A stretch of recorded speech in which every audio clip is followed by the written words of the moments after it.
Okay, welcome everyone. Thank you for joining us today. This is the 12th annual UH Breakthrough Innovation Challenge. I am Sandra Fujiyama. I'm the Executive Director of PACE, and I'll be your MC for this event. This evening, we're celebrating the great minds from the University of Hawai behind highly promising ideas. We're pleased to be hosting this challenge once again in partnership with the College of Engineering and also the William S. Richardson School of Law. Both units helped us determine the finalists that we'll be presenting tonight. Our Song and Justin here. Looks like they couldn't make it. So on behalf of myself and Matt Rowley, the Dean of the Schuyler College of Business, we want to thank both units for being great champions for us across campus. I'd also like to thank Dean Rowley for being supportive of PACE and our mission. We have a lot of exciting new initiatives happening now, and we wouldn't be where we are at without Dean Rowley's support. So, now back to our competition. This evening, you'll be hearing presentations by 8 finalists. Each finalist was matched with a professional from the business community who volunteered their time and knowledge to mentor and coach the contestants. We really appreciate them for stepping up to help these students to take their ideas to the next level. If you served as a coach to one of the teams and are in the audience, please raise your hand. Yay, round of applause.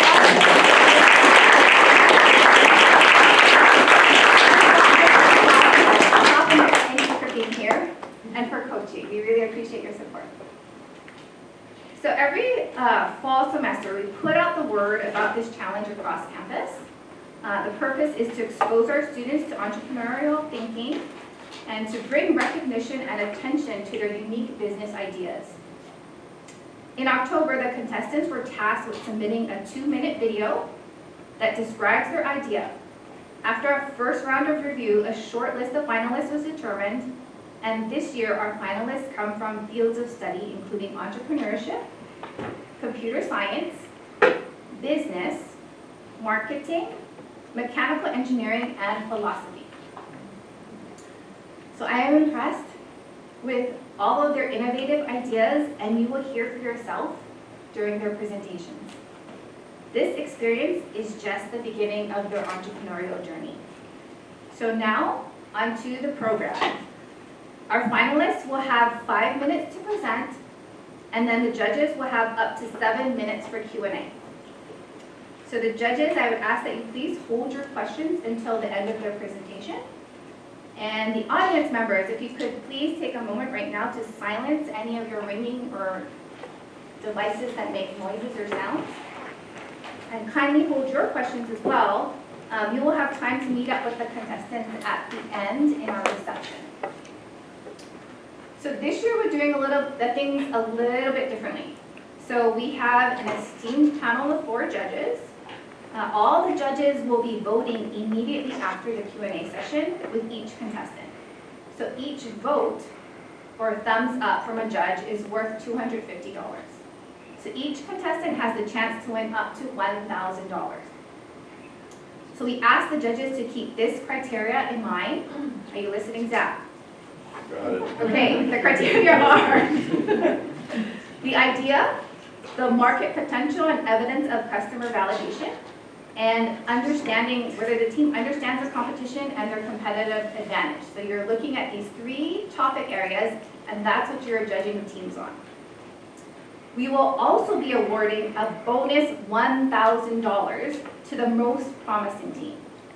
This award is being generously sponsored by David and Rosalind Yoon, who are passionate about supporting students that demonstrate grit and a serious commitment to moving their idea forward. The Yoon family, who are seated right here in the first row, they're also establishing the David and Rosalind Yoon Innovation Endowment at PACE, which will be used to support the activities of students in PACE programs, such as this challenge event. We will be announcing the winner of the Most Promising Award during the post-reception, so you'll need to stick around to hear who wins that additional $1,000. So thank you, David and Rosalind, for being here.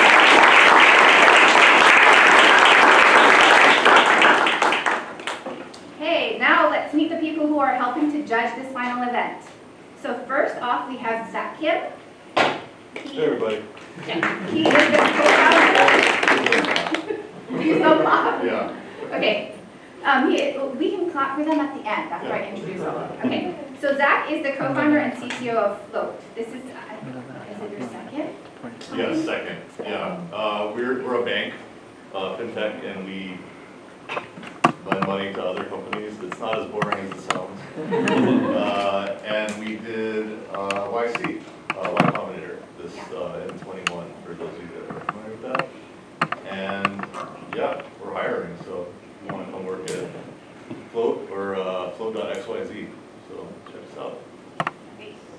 Okay, next up is Jill Makatsu. Hi, Jill. She's the Director of Academic Affairs at the UH College of Engineering. Then we have Mark Tawara. Hi, Mark. He's the founder of Bright Light Digital, and he's also a PACE board member and donor to our effort at RISE. And then, last but not least, is Cindy Matsugi. So she's the SBIR manager at HTDC Innovate Hawaii. So let's give our judges a round of applause.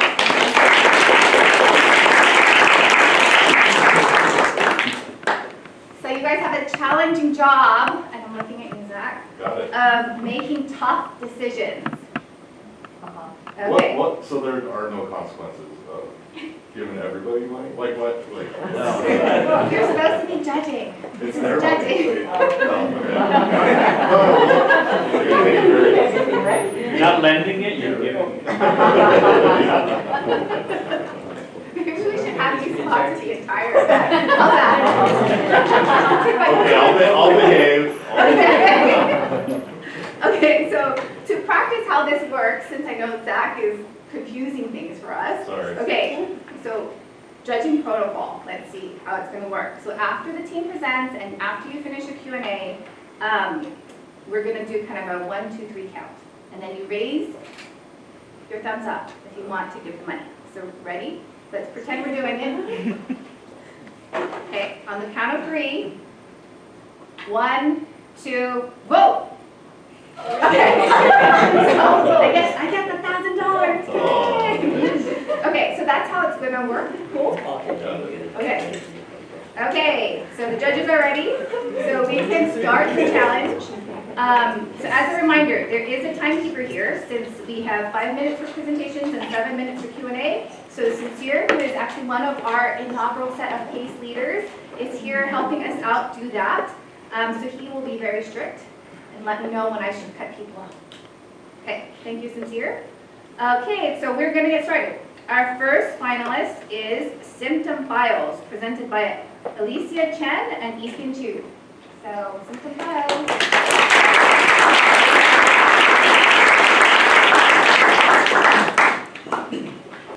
All right. Hi, everyone.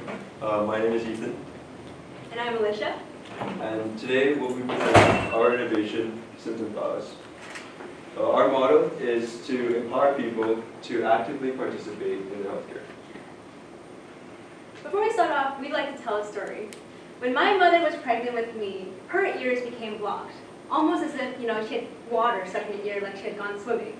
Wondering whether this was a symptom due to her pregnancy, she checked her What to Expect Your Expecting book, the book that all mothers have. But this symptom was not listed. She talked to her OB/GYN, but was told that it was unrelated to her pregnancy. The symptom was not found at the time.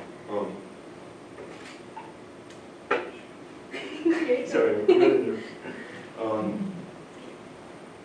She spent every day wondering what is wrong with me. And She finally got her answer. she finally got her answer when When her water broke. When her water broke. And when she found that out, so several years later, she actually met another mom who also had this symptom. So even though the doctor didn't know, this other person also actually experienced this. And she wished she had been able to contact this person and communicate with them. Our mother wasn't the only person who experienced this. In fact, many people share their health experience online. And as you can see here, these are some of the examples. There are 3 problems that people like our mother and many others face. Number 1, misdiagnoses. According to the Washington Post, misdiagnoses are more common than drug errors or wrong site surgery. Second, it is often difficult to pinpoint the root of obscure symptoms using current resources. And last, current support sites are fragmented across diseases. Before we move on, we like to define what a symptom is. Symptom, a physical or mental feature which is regarded as indicating a condition of disease, particularly such a feature that is apparent to the patient. Thus, we believe that it is inherently a patient's responsibility to describe their own symptoms because it is a critical part of the healthcare process. SymptomFiles complements existing health resources by allowing people to easily record their symptoms and experiences in anonymous diaries accessible by other users. So our site will provide crowdsourced qualitative insights via machine learning and will allow users to co-create differential diagnoses, which is essentially a listing of other potential causes of a problem using patient-specific context.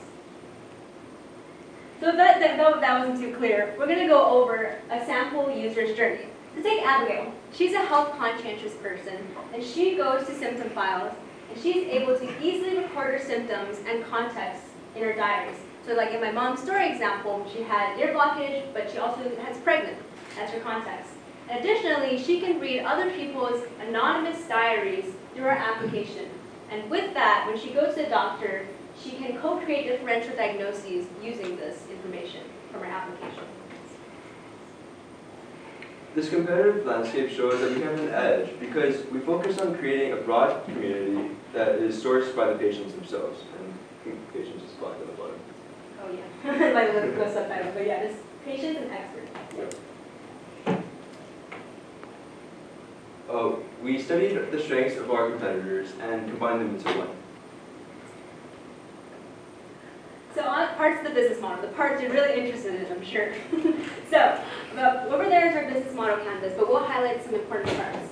Specifically for our revenue streams, we're going to have a content sponsorship model. So either have ads on our web pages, or we'll have a paywall where users can read a few diaries before they have to pay to read more.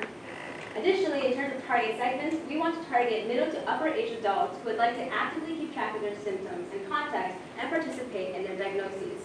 Additionally, we also want to target young adults who are interested in their baseline and want to be proactive.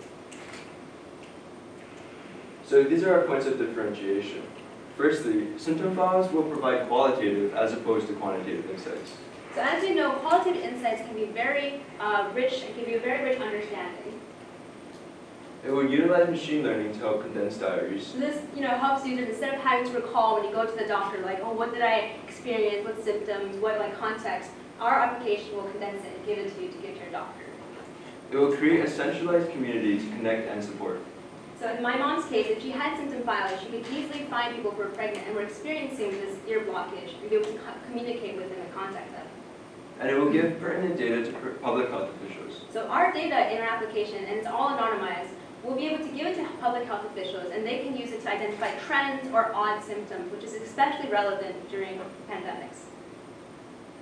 And with that, thank you. Thank you.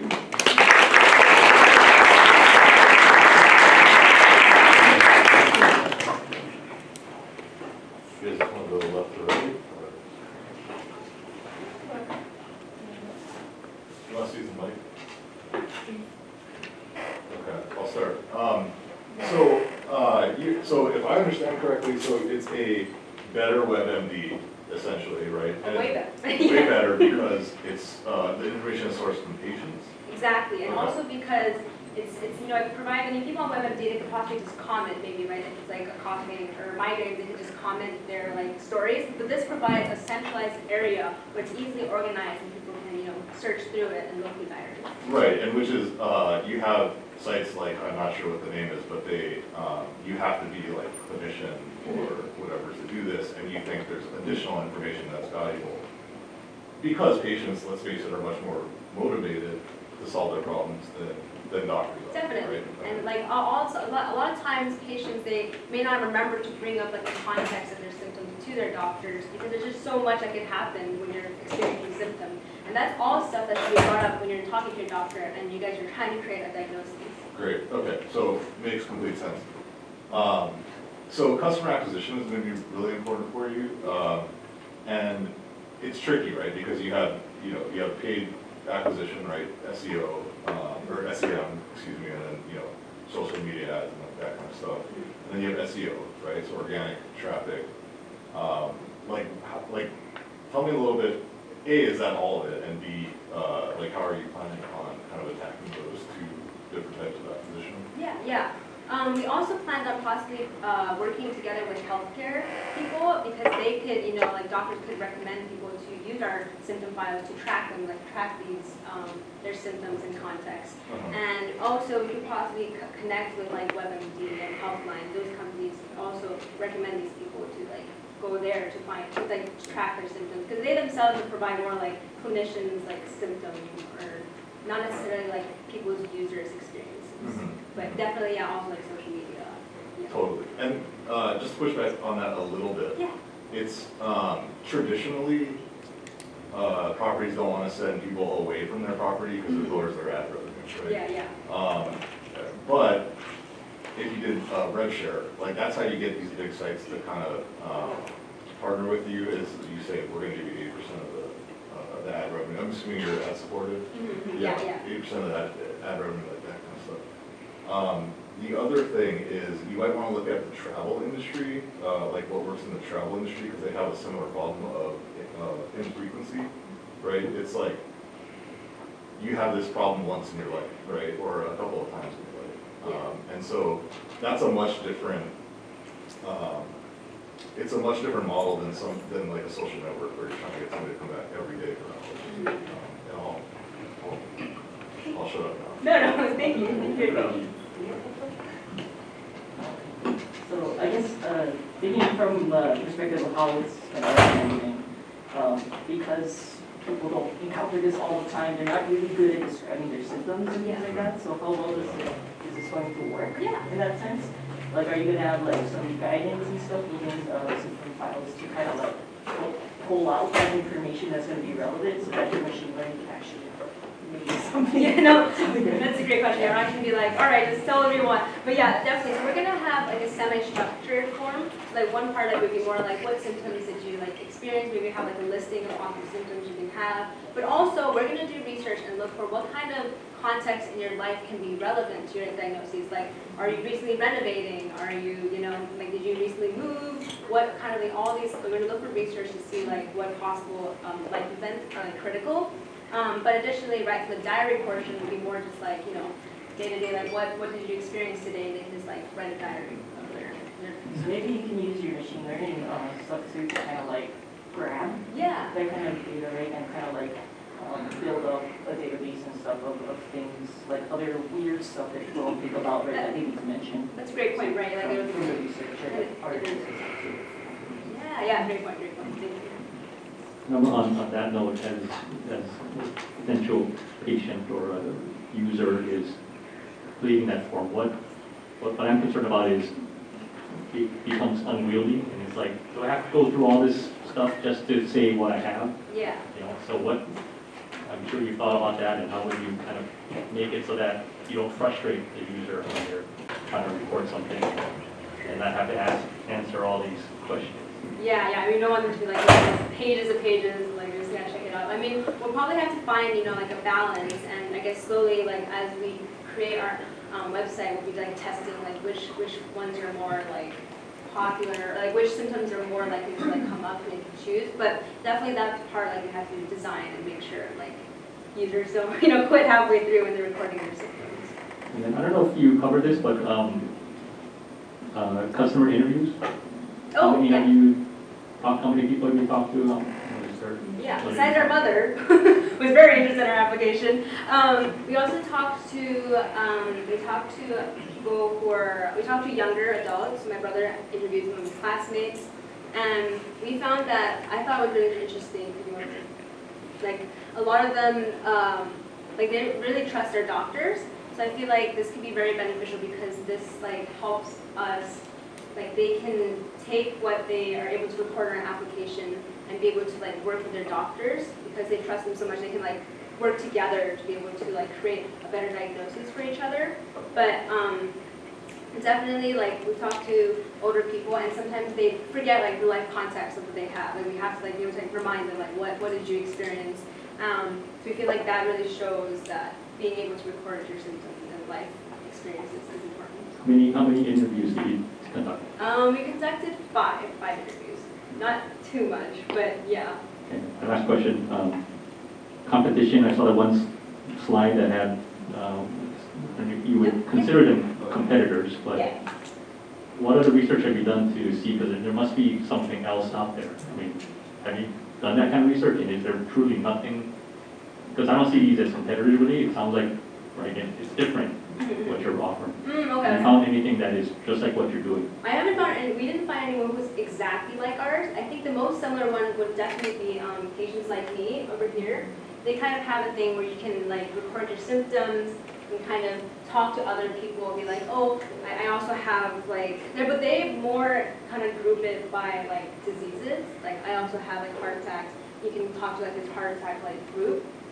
But they are similar in that they can track like symptoms. Also care clinic, they can both track that. But yeah, in terms of qualitative, no one really provides a centralized area for users to record their like diaries that they can track their like context. A lot of people like they don't like track context of people's lives.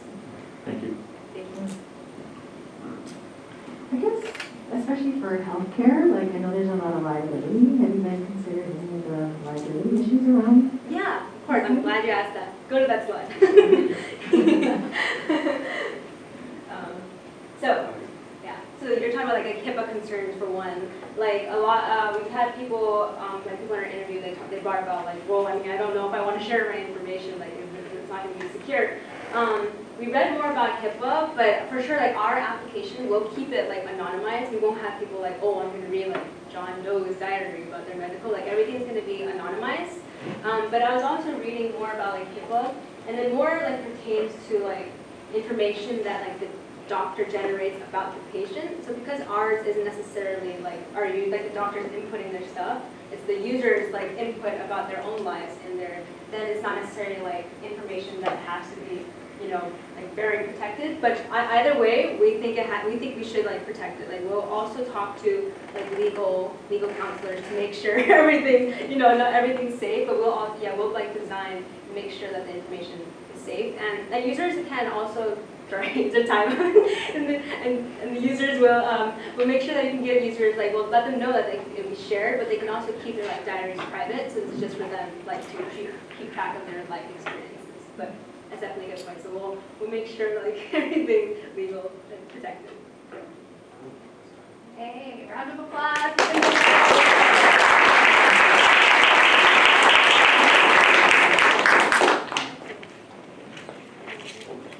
Okay, so do you want to all do this together? Like we say 1, 2, 3, roll? Yes? Let's make it interactive. Okay, ready? 1, 2, 3, roll! Yay!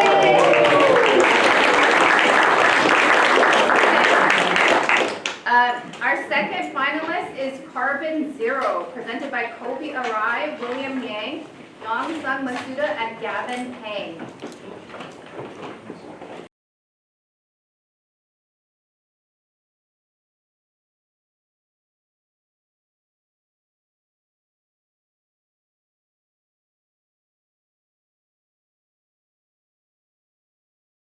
Okay, so we got a real problem here. So sustainability is an issue that we all kind of just encounter on a daily basis. It's just that we're simply using resources way too fast than our Mother Earth can regenerate. It is a real hassle for our citizens to conserve these precious resources that we have here on Earth. So that's our problem. So our idea is to create a gamified application that will allow the user to track their habits while utilizing theories of social comparison in order to promote and maintain action. So how will this application work? users will be allowed to sign up for an account and log down their carbon emissions as well as their footprint. And through these logs, we're able to store a score to their profile. And with these scores, we're able to register like a point system. And with this point system, we can make purchases of like prizes or even donate to a charity of your choice. What else will it do? It'll group people into neighborhoods and aggregate collective scores based on neighborhood.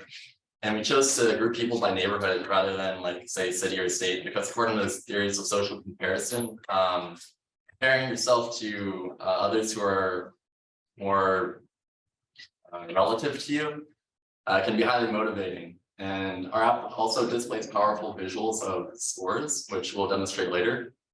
And it also allows users to create, participate, and share goals and tips related to sustainability with other users. And this will help foster a community, an interactive online community. Yeah. Okay, so here's kind of a little graph. As you can see, we're kind of the only ones on the bottom right. We're very close to the resident and neighborhood focus. So this is kind of our competitive advantage. We're very close to the users, and we want to have our users be our, I guess you could say, our answer to our issue. So we actually have this a live demo of our application, or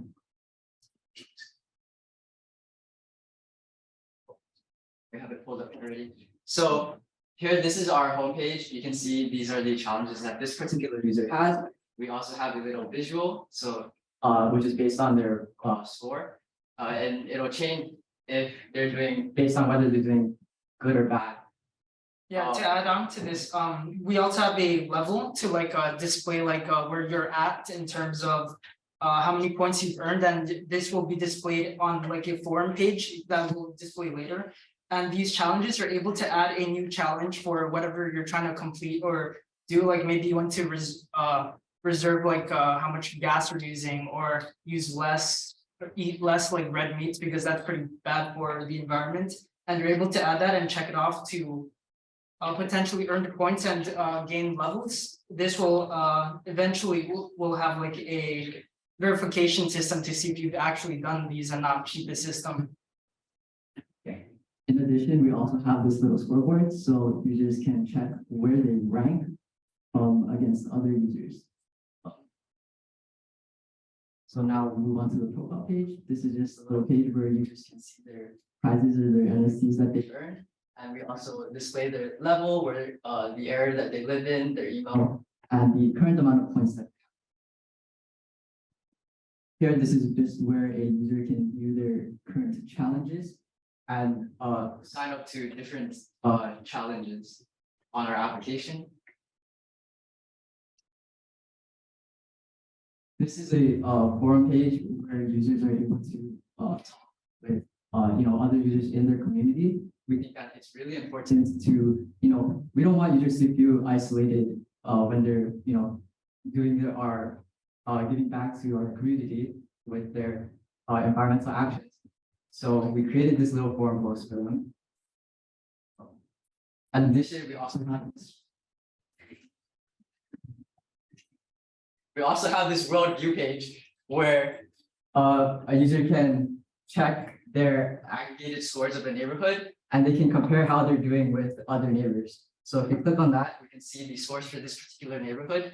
Right there, that's Pro City. Yeah, and then I think it's 1 minute remaining. So finally, this is our store page. This is where users can go and claim their prizes. We don't want them to, feel like their efforts are being wasted. We want them to, be able to redeem some prizes and, continue using our application as another motivation. That's our charity donation as well. And that's it. Thank you for listening.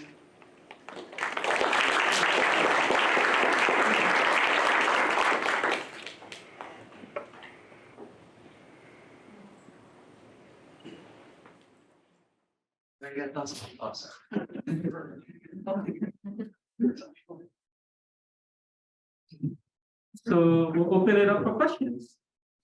So it sounds like you reduce carbon output or slow climate change or reverse it by making it visible to your social graph. Is that kind of another way to put it? Yeah, like a social tool to display like how, It's like peer pressure. Yeah, exactly. we're pressuring them into becoming a better person. Yeah, also trying to gamify it a little bit, just be able to compare yourself to others. Got it. Okay. I was less clear on how you make money. Like, what's the monetization for the business model? Yeah, that's really important, right? So when you're coming up with that, I kind of came up with two ideas. One idea was data collection. That's a really big part. You know, our app obviously collects a whole lot of data about a user. And so we could use that to, you know, do targeted advertising, or we can even use it to display ads on our own website and generate revenue that way. yeah, like as the world progresses towards like a more greener future, like they probably want this data to see how people are really impacting their environments through like how much. Yeah, with their shopping habits, right? Yeah. Yeah. So this data is going to change, and ads are going to change, and I think that's going to really attract a lot of advertisers. Great. Okay. So and then you said there was a second one, or okay, got it. I would also encourage you to look at like government stuff, right? Because there's actually a lot of money for climate stuff from both like local, federal, and kind of military as well. Oh, okay. Yeah, that's an area we haven't looked at yet, but that's promising. Yeah, a lot of grants. What's the elemental accelerator? Right. Yeah. Look at elemental accelerator. Right, so gamification, internal motivation, external motivation, or intrinsic. Are you gonna get people to actually wanna do this? Or like, are there gonna be people who wanna do this? You know what I mean? Like, not everybody wants to compete or with their neighbors, or like track this stuff, or spend the time on it and everything. One idea that we had was we could go to kind of nonprofits who express similar interest to us and kind of ask them for donations and use that donations to kind of fill up our store with prizes that users may want, such as gift cards or other things, and kind of use that as an incentive to kind of get people rolling on our app. And then once people kind of start joining this app, they'll want their friend or their friends will be interested because they're like, oh, that's actually pretty cool. Who doesn't want free gift cards? Yeah, exactly. No Texaco gift cards, no oil. Yes, no other gift cards. And then, how are you gonna choose like the challenges and things like that, or like, have you figured out that part of it to like capture people's interest to keep them using? Yeah, so one thing was about the challenges is that we're going to allow users to create their own challenges, because you know these environmental things will really change based on over time, you know, based on how the environment's going. And so to regulate it, we haven't fully implemented that admin stuff, but we will have an admin to, you know, regulate and, you know, generate points based on what the challenge is. So if it's something simple, they may only get like 10 points, but if it's something like really difficult, like, you know, reducing your, you know, travel expense or something, then we will allocate more points towards that. Yeah, maybe you guys gotta look into like what like the kinds of challenges. So instead of leaving it on users to like users make their own. Right. Yeah, some of these challenges can be community based too, like Yeah. meetups or volunteer events, and that way we could also verify those by having people like sign in and such. And I believe the challenges page, it's like a forum, or it's like a bunch of challenges listed for like if you wanted to display like a beach cleanup for like the whole community to like sign up for, that's what this can be used for as well, this page. So how are you what steps are you gonna take to prevent someone from cheating and just saying, yeah, I want to get this free Starbucks card. So That's very good. Yeah, very good question. That's a very good question, and that's one thing we have came up with. And so a possible solution to that is to integrate using APIs or access points such as like Plaid or other things, which will kind of grab like bank statement history and we can use that data to kind of cross-check the challenges that they say they're doing, or even implement some machine learning models, data collection, and we can kind of automatically check challenges out for them. Yeah, so an idea could be like we could have a user upload a video of them doing the challenge, and then we could use our AR machine learning models to validate that challenge. And same question as the first group, but how many people have you interviewed to determine market viability for this? So we asked a bunch of our friends and families as well as friends of friends, and a lot of, I'd say like 75% of them said that they would be was interested in signing up to like, gain these cool prizes or like easy prizes, because it's almost like it's free money just to like, be a better person, to like be greener, reach for that better future. 75% of what number? What number? Around like 35 to 40.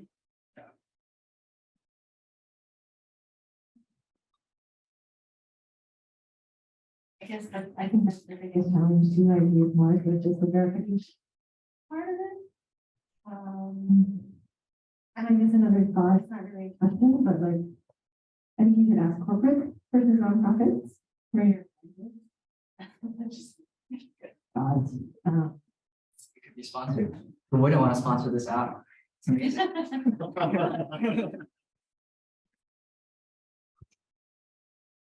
Yeah, no, I think,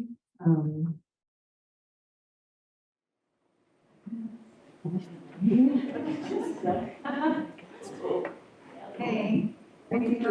Thank you, Parqable.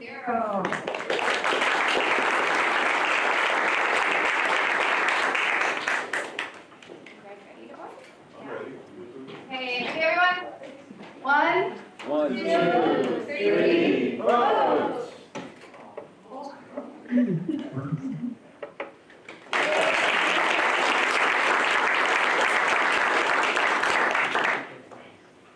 Okay, next up, our third finalist is Gecko Plastics, presented by Diego Chavez.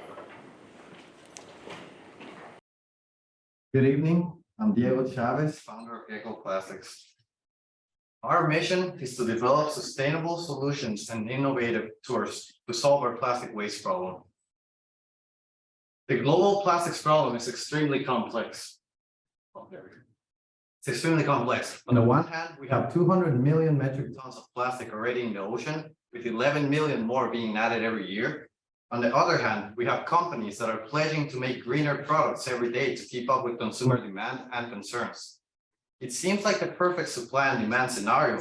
However, there are many missing links in the supply chain that are not allowing us to use the full potential of recycling. Currently, less than 10% of the plastic worldwide gets recycled. No one single solution is going to solve this problem. Instead, it's going to be a constant collaboration of multiple businesses that are going to work together. Here at Gecko Plastics, we plan to be part of the solution by sourcing plastic from polluted rivers and beaches from my home country of Guatemala and using it to manufacture sustainable products. Our rivers and oceans have become increasingly sick, and they are taking a toll on the health and well-being of the coastal communities and wildlife. Low-income people who reside along these rivers often rely on the water for their drinking, bathing, and also fishing. I believe that we can turn this problem into a solution by using the plastic as a material that can fuel a sustainable industry and helping not only the local environment, but also the economy. We will follow a simple three-stage process. Stage 1, we will buy the plastic from collectors in these low-income coastal communities. Stage 2, we will sort, wash, and process the plastic into a refined raw material that can be used for manufacturing. And in stage 3, we will use the products to manufacture our customers' products. So this is me in El Paredón, a local beach. I collected 253 bottle caps in just one single hour back in Guatemala. That same day, I also found a dead sea turtle laying on the beach, surrounded by a pile of trash. So our revenue will come from selling stage 2 raw materials to outside factories, as well as selling our contract manufacturing services, making the products for our customers. My first proof of concept is what I like to call the micro factory. Everything in this video, except for the little toaster and the shredder, I have designed and made from scratch at the mechanical engineering shop at UH. The first product I'm working on are finkies, used to take the fins in and out of surfboards. I'm making them using recycled water bottle caps. I chose finkies as my first product because they have a great profit margin. I know the industry pretty well, and they're easy to make in my small machine. Most importantly, we're in the surfing capital of the world, with dozens of surf shops and surf brands that would be willing to work with us making recycled products.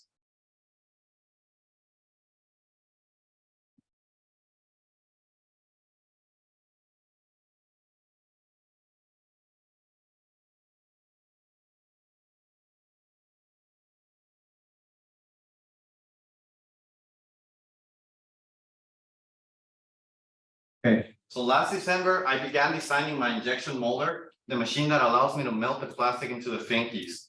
I completed it by May of this year. I then spent the summer designing my first mold, testing out the finkies, and just collecting a lot of plastic. The next steps are to create samples, reach out to companies I want to work with, and hopefully I can start production by April of next year. So like I said, the finkies have a great profit margin. We have a cost of only 42 cents per unit, which means that at a price of $3.50, I can earn an 88% profit margin. Then I can sell this to my clients. I can sell it for $5, which is a very average price for a finky, and they can also earn themselves a 30% profit margin. So I've started to reach out to local surf shops and surf brands first. Eventually, I will reach out to other members of the surf industry around the world. This will allow me to scale up my manufacturing and expand my market. So what is going to differentiate Gecko Plastics from the competition, like Alibaba and other custom finkies that you can find, is that first, our things are going to be completely custom, different colors, shapes, and logos for each one of our customers. Then we will source 100% of our materials from polluted waterways. The surf industry will really value this. And then Gecko Plastics is not only good for the environment, but also for the communities that we're sourcing it from. We're going to clean the environment and we're going to create jobs. Thank you very much for the opportunity.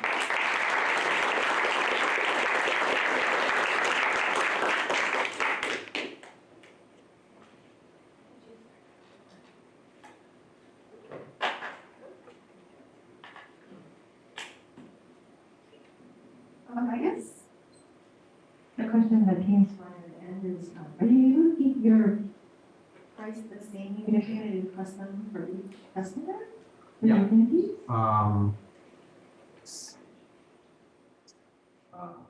So that's an expanded part of the cost. Actually, see, I gotta go back.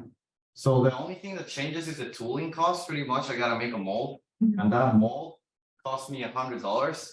So I can break even with 33 finkies. It's not that much. The orders are usually gonna be bigger because I'm gonna be selling to shops instead of individuals. And then how much do you get rid of, say, per month? Oh, it's just like 2 bottle caps. It's not that much. It's 15 grams per finky. But yeah, it's something. Well, I'm starting with a very simple, small thing because that's what I can do with my current machine. And it's just something I can deliver. And then I plan to just scale up to other things. And then the surf shops that you work with, they're okay with your cost per person? I haven't started selling, but I think this is gonna be great because finkies are usually $5. Yeah, I've only reached out to one so far because as you saw in the timeline, I just finished this thing in October. So yeah, I'm just starting to see the business side of it right now. So on the same slide, and when you said 42 cents, I think well, that include labor. Yes. Electricity and labor for 13 cents on that. Yes. So it only takes 1 minute to create 2 finkies. That's why labor is super cheap. And it also, so one person earning $15 per hour can collect 5 pounds of plastic easily. The beaches in Guatemala are like that. So that's a lot of plastic everywhere. One river in Guatemala has more plastic than all the rivers in the US combined.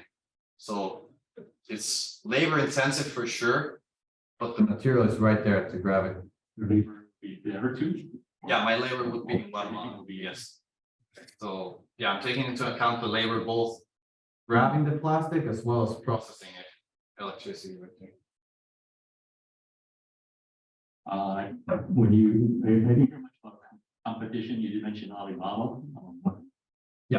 So as far as competition goes, Amazon goes for like $5, Alibaba goes for like $1-ish. Like you can see that one 79 cents, but you gotta order like 5,000 of them. They're not custom or recycled.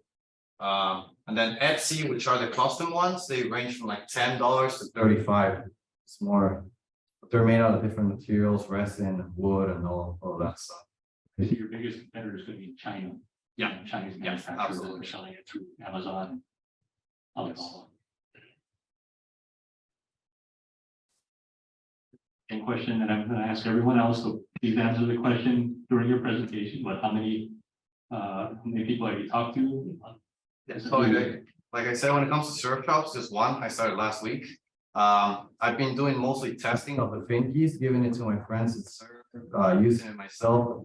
My first mold was too thin, so they broke, and now I'm working with thicker molds. I didn't want to reach out to companies until I had something that I knew I could be proud of and that works. I know you're thinking about other products, right? And Yeah. just this, right? Yeah. And so I want you to think big and like what other products are there out there that you can manufacture with the plastic, and you talk to all those other companies that would buy those, right? Instead of just, right now you're kind of limited on just one area. And obviously you must be a passionate surfer. But start, trying to think much bigger. Yeah. There's so many products out there that are made out of plastic that you could be considered. Thank you. I don't remember. But when I was gonna ask how well it works in your meeting. Yeah, so you went through a few cycles and kind of found what was reliable, what worked well. Yeah. And, tried it out with your friends who also serve. It's good. I was gonna say, where are you gonna, like, the materials are in Guatemala and get processed there, but you're gonna make it here or there? I plan to make it there. I'm graduating in 6 months, so Okay. my plan is just to get all the business side of it before I graduate. We go back and start production there. And ship it out from there. Yeah, ship it out from there too.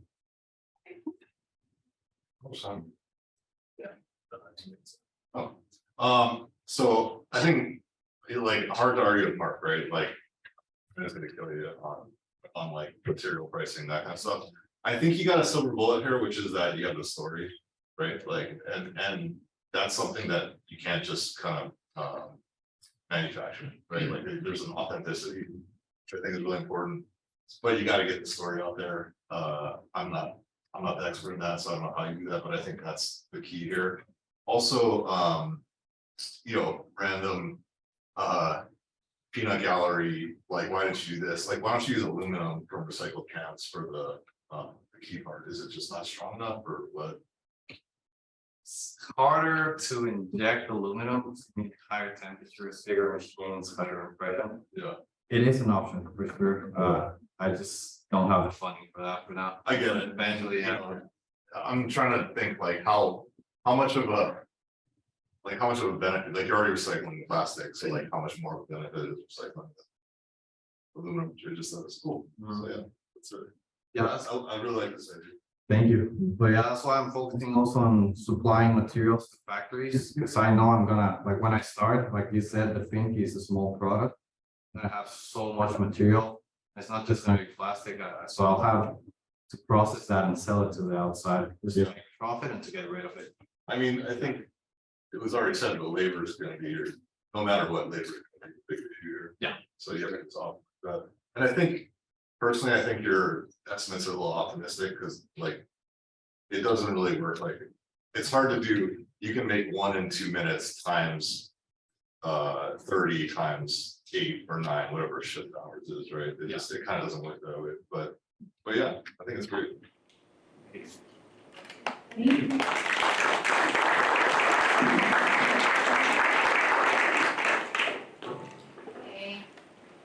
So the time, everyone. Ready? 1, 2, 3, go!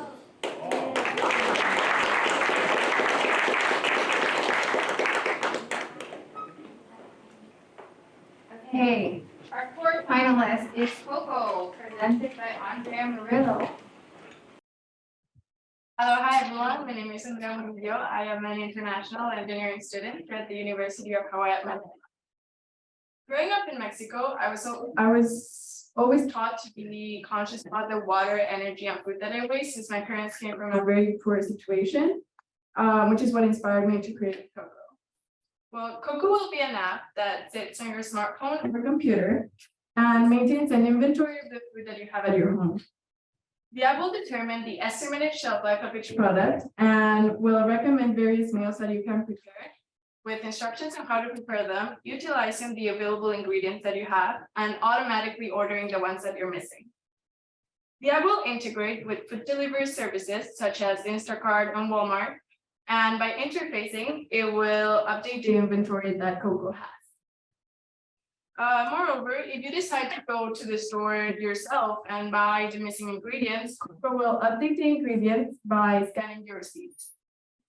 This will reduce the time it takes to prepare a meal, minimize waste, and consequently decrease the money that you spend on food. Therefore, the value proposition of Coco will be minimizing food waste up to as much as 50%, reduce the amount of time people spend cooking, and with the additional benefit of having a wide variety of meals. Following the lean method, after I did market research, I concluded that Coco's value proposition has greater value amongst millennials. For example, 85% spend over 2 hours cooking, 63% spend over $100 a week on food, over 75% acknowledge that they throw food away, and 56% usually eat the same food and don't have any meal variety. Well, this data came from a survey of 80 people ranging the age from 17 to 65 years. 40 of which were millennial, meaning that they were from 28 to 41 years. Well, this app has a value for the entire US marketplace. Coco will specifically focus on the millennial market. I will show you more about this survey in the appendix. A study from Professor Janicki from Penn State University supports the market research by saying that 2/3 of the households in the US waste an average from 20 to 50% of the food that they buy. However, even the least wasteful family waste 8.7%. In this study, households waste an average of $1,800 annually from the food that they waste. After looking at the many food apps that are currently in the market, I realized that almost all of them are focused only on health. And additionally, Professor Janicki's research said that programs encouraging healthy diets may unintentionally lead to more waste. Coco, on the other hand, will, apart from help customers keep a balanced, healthy diet, it would help them reduce the waste and the money that they spend on food and the cooking time. All this is going to be achieved by having food waste reduction as their main value proposition. Now, since Coco is a technology-based business, the startup costs will not be very high, consisting mainly of the development of the app. However, greater funding will be required as it is launched to the marketplace. Thus, the need for funding scales with the business growth. That makes Coco a scalable, effective business model. Well, given that I've been exposed to many entrepreneurial environments, I know how hard and risky it can be to start a business. Nonetheless, I'm very determined and excited for the development of Coco. Thank you very much. And here is more data about the market research study.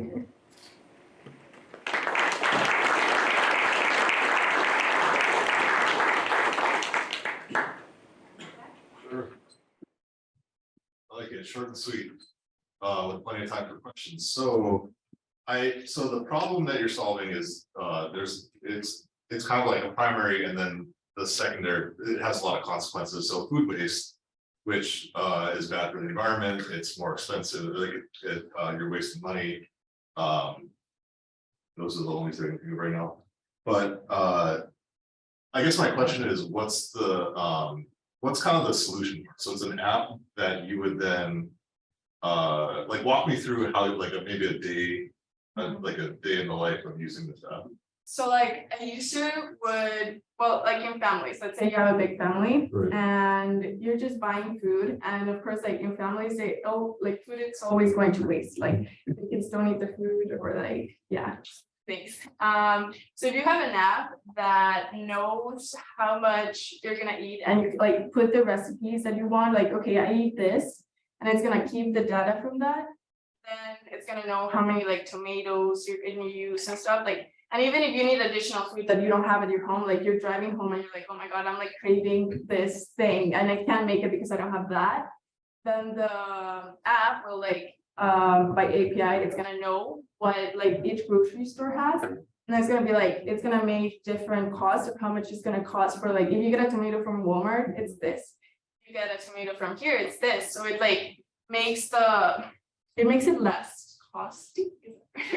It's like less cost for you to buy things, and then you get home and you have this product there.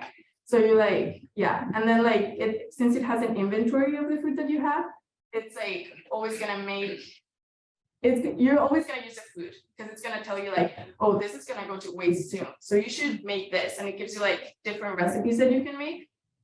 So yeah. And would it also tell me how much money I've saved? Yeah, that's like, Yeah. I didn't have time to put like many of it. Yeah. No. But like, of course, you're gonna have like a reward, like it's gonna tell you like, oh, you saved this amount of money, or like Right. you saved this amount of food, like you didn't waste this, so you saved this amount of money. So yeah. Got it. Okay. Well then, what's your monetization strategy? Well, first of all, it's gonna be like an advertisement. Okay. But also like different like grocery stores, they also are gonna be like in the app. So yeah, that's mainly. Yeah. I mean, so there is gonna be maybe a lot of areas that don't have like big markets and stuff. I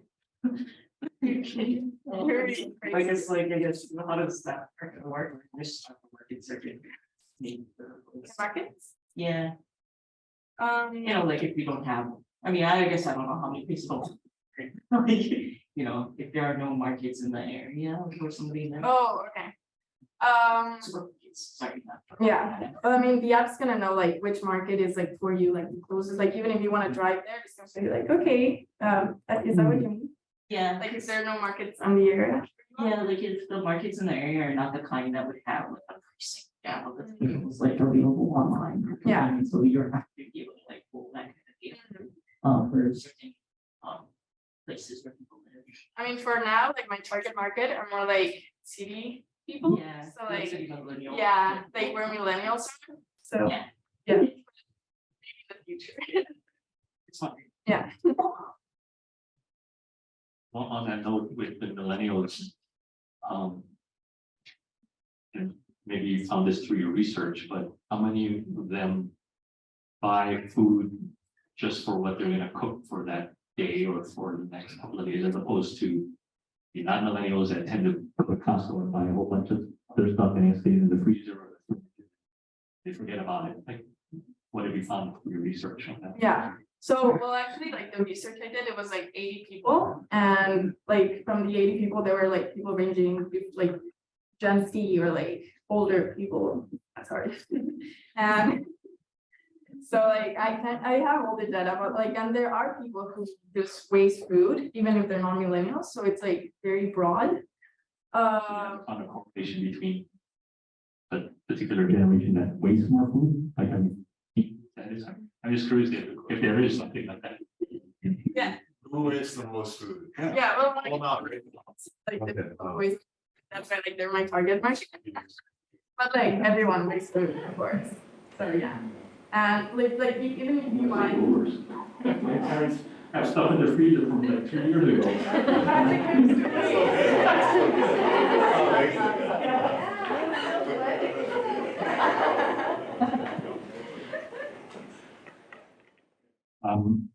And then what do you come up with? What is Coco mean? So, well, Well, cocoa, I love coconut. It's not just because of that, but like in a coconut, it's just, you can eat everything. Like you can drink coconut water, you can eat all the coconut, like the meat and all of it. So you can like get a lot from it. So that's everything. It's just all together, all in one. Yeah. I just wanted to ask, when you were doing your customer research, did you ask if anybody would pay for that? Yeah, well, so I was planning on making it free because like I would get all the money from like advertisement and like other grocery stores.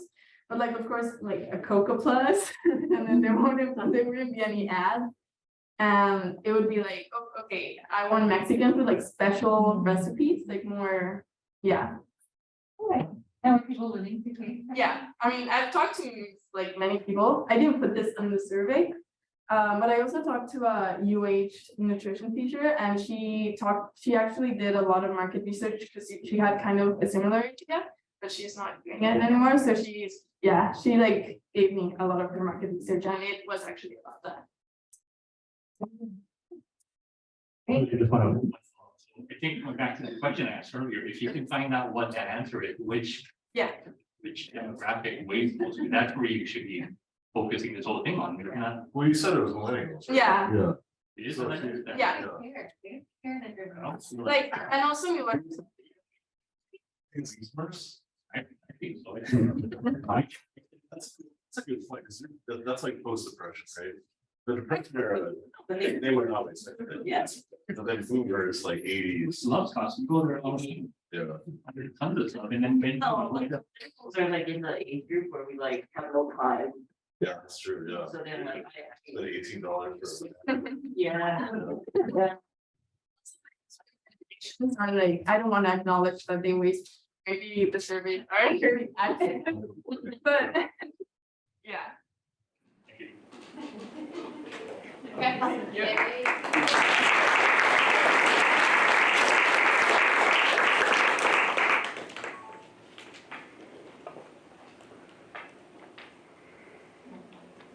Oh, yeah. Oh, wait, I don't know. Oh, okay. Okay, ready everyone? 1, 2, 3, vote!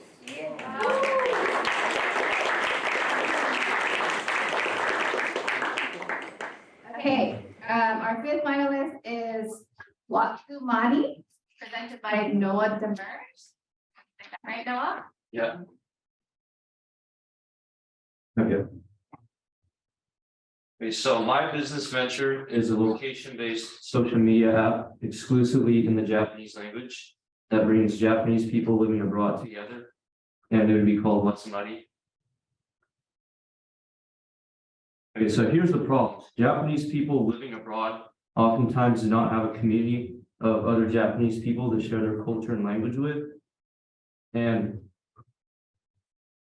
as a result, most Japanese descendants and expats lose their cultural connection and language abroad, and I personally have experience with that, unfortunately. And Watsumari would solve that problem by connecting each other via the app so they can stay connected to their traditions while living in foreign countries. And how this would work is the app would use your general location to show profiles of other Japanese people around you. And you can scroll through them, you can message them, call them, and even add them as a friend. And another key feature would be local meetup events. So what that means is on the app side, I would curate local events once there are enough users in an area. And those events might include, dinner at a restaurant, a movie night, a beach day, or something of that manner. And the reason I would do this is users would have fewer concerns of meeting strangers over my app for the first time, since it would be a group setting rather than, one-on-one.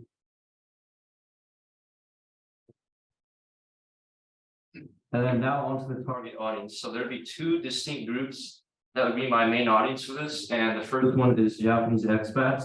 That's broad. And the second one is Japanese people who were born and raised outside of Japan, like me, who want to keep in touch with the culture and language.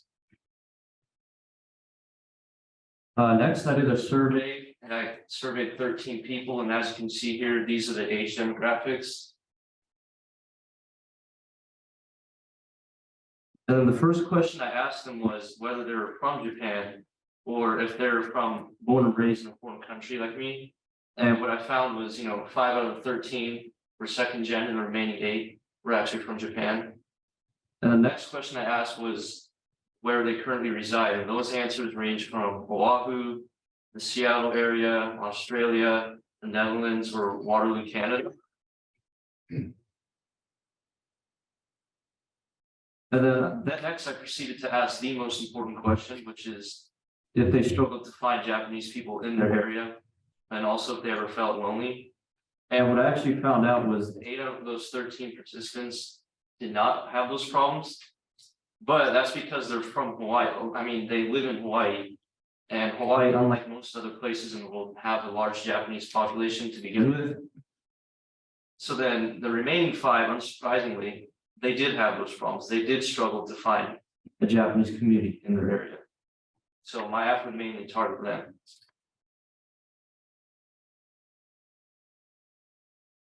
And then finally, I asked for, just suggestions and opinions.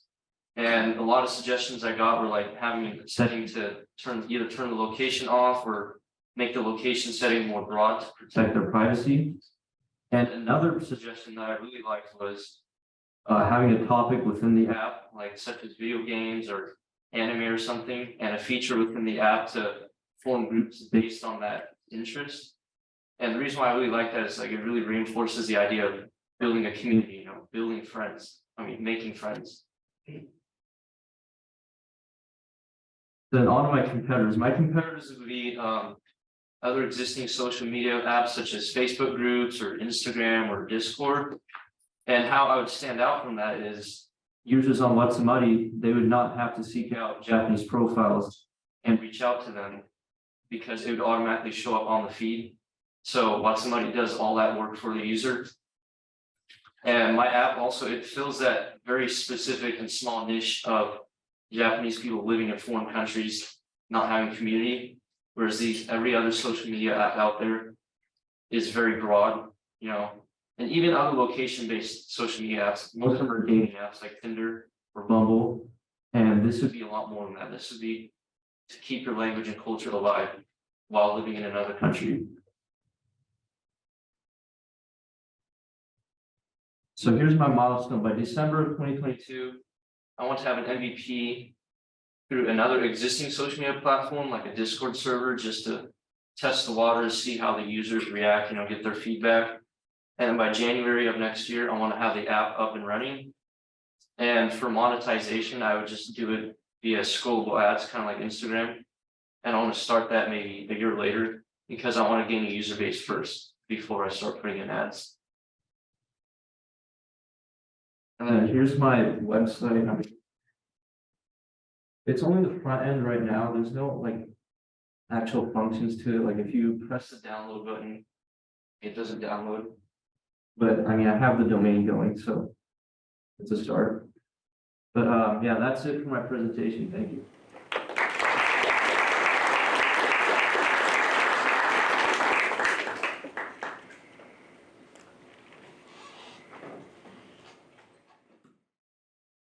Firstly, what is Watsumari? Okay, I'm so glad you asked that. So that is a special meaning. So this Chinese character right here, wa, that means like traditional Japanese. Right? So if you say waku, that means traditional Japanese clothing. If you say wasoku, that means traditional Japanese food. If you say wafu, that means just traditional Japanese style. And tsumari, that's part of a word called atsumari, and that means a gathering. So if I say like an atsumari of judges, that's a gathering of judges, or an atsumari of people. So then I combined those two words together, Watsumari, which represents my app idea, which is to bring Japanese people together abroad. So I kind of made that word up. Yeah. Right. And would it just be like what if people were just interested in Japanese culture? You're not necessarily Japanese. Oh no, that would be fine. But the main thing is this app would exclusively be in Japanese. And the reason for that is the point of the app is to, keep the language alive. So if someone's like, 5th gen Nikkei or something, and they only speak English, like they already lost the language, right? Whereas second gens like me, for example, we still speak the language, but it's like starting to fade away. But this app would prevent it from completely being gone.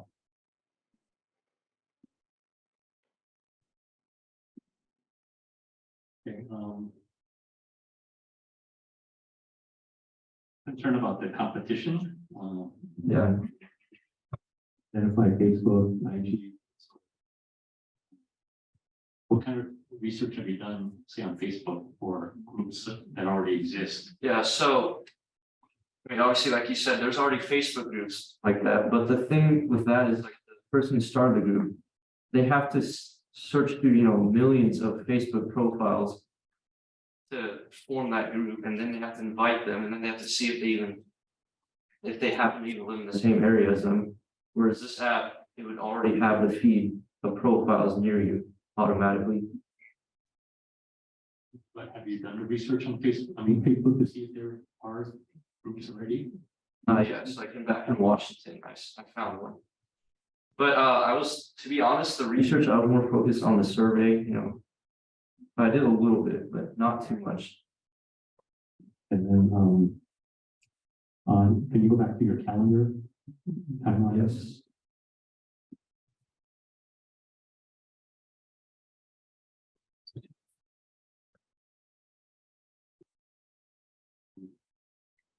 So this seems pretty aggressive. And then we'll ask the question, Zach's gonna ask you, how are you gonna make money on this thing? You're right. And yeah, how is it subscription? It would be free with ads, very similar to Instagram. Like Instagram, you can just scroll past the ad, right?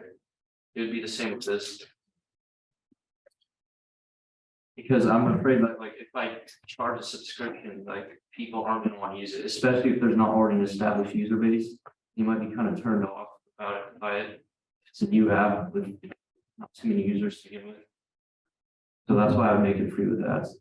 And I know you, in the very beginning, you said this is for Japanese, strictly Japanese. Have you thought about all the other different countries out there? And Yes, several of my friends have told me that.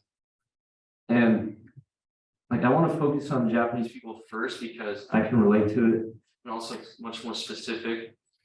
But if this idea takes off, I would absolutely include other cultures, same thing, like, I don't know, let's say Koreans living in America, for example. I would expand, but for now, I just want to keep it a little more simple. I feel like every other culture is too much for me to handle. For now. thank you. I have questions about who would use it, because how many people actually exist to use it? Like, are you gonna get a big enough user? So I think a huge market would be second gens like me who are very keen on keeping our language alive. And also like Japanese people who permanently live abroad, like move abroad due to like work or because of marriage or something. I've thought about foreign exchange students, but I quickly realized like they wouldn't be fit for this app because they go back. Yeah, and A, they go back, and B, they do foreign exchange so like they can experience other cultures, right? They don't want to come all the way here just to only be the Japanese people again. So my market would be those two distinct groups I just described. Do you think you're gonna get enough people? Like, cause like the issue already, right, is that there's a low population, probably, that's why they don't find each other and everything. Like, so, like, strangers meet it up, is that part of like the Japanese culture to be okay with doing that? Not really, but again, those events like prevent or ease some of those worries of strangers because the group setting and it's in public, like especially like restaurant or something. And I would also have it done on the app side because I asked my mother about this, who's my Japanese parent, and she said she doesn't like it when she said Japanese people don't like it when one person like just takes charge and makes the event, whereas if it's on the app side itself, it's kind of neutral, it's not like one specific person taking the lead. Yeah, because I was a little bit concerned about like the things that you would do in the app to try to get people together has to be okay with the Japanese culture and everything. Yeah. So this, I mean, there's also a little bit of a cultural difference between second gens like me people who were born and raised in Japan. Yeah. But I feel like that would be very cool to like intermingle those two cultures, right? Like I'm already learning new things from the Japanese foreign exchange students here. And that's actually why I came here, so to keep my language.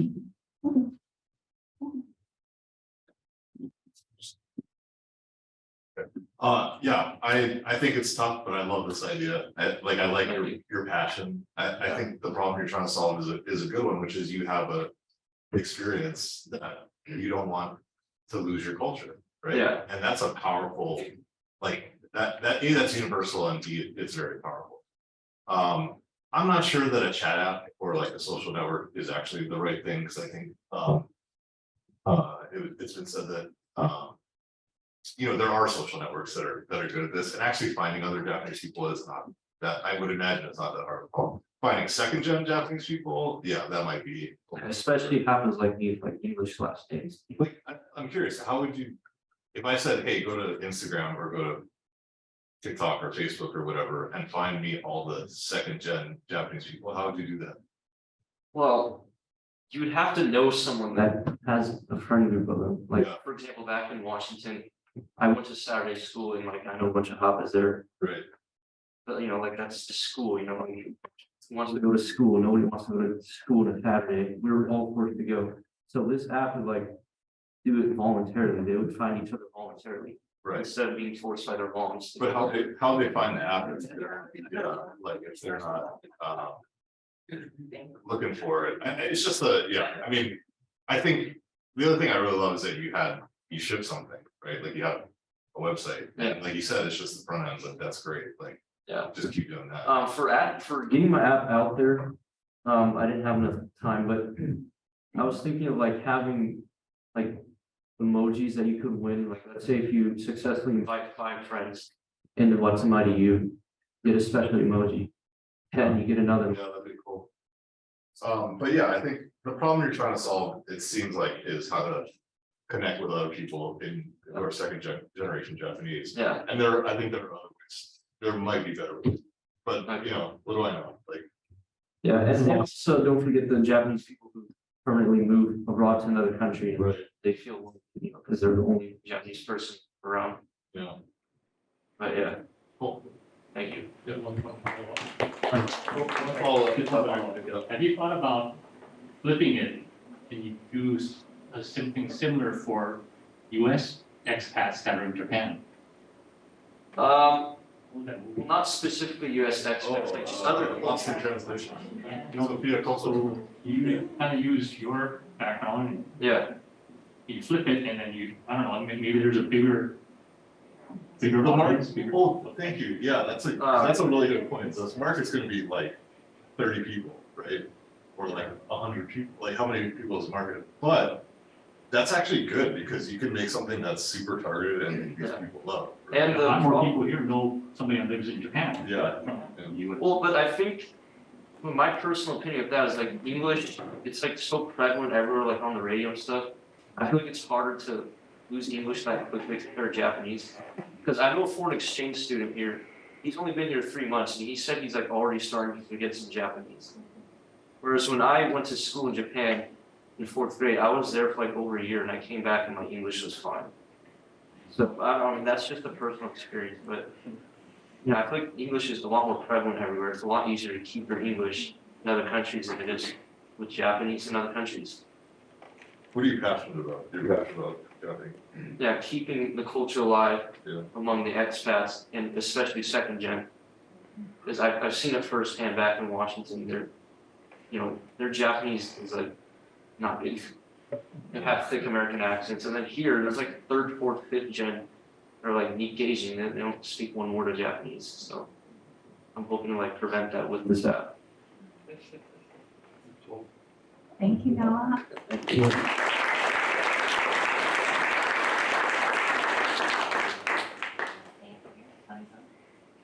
Sure, yeah. Okay, he's gonna stay up here. Ready? 1, 2, 3, vote!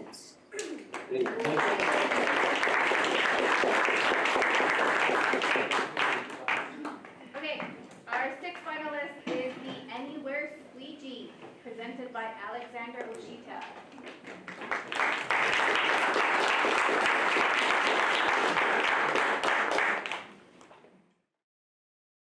So imagine, you guys get off of work after a long, stressful day and you want to play tennis with some of your friends. So you go to the local park and you're having a rally, just like the pros, when all of a sudden,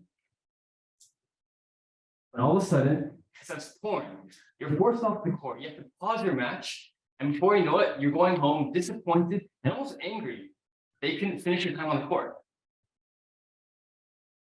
I'm Alex Oshita. I'm a finance and international business major.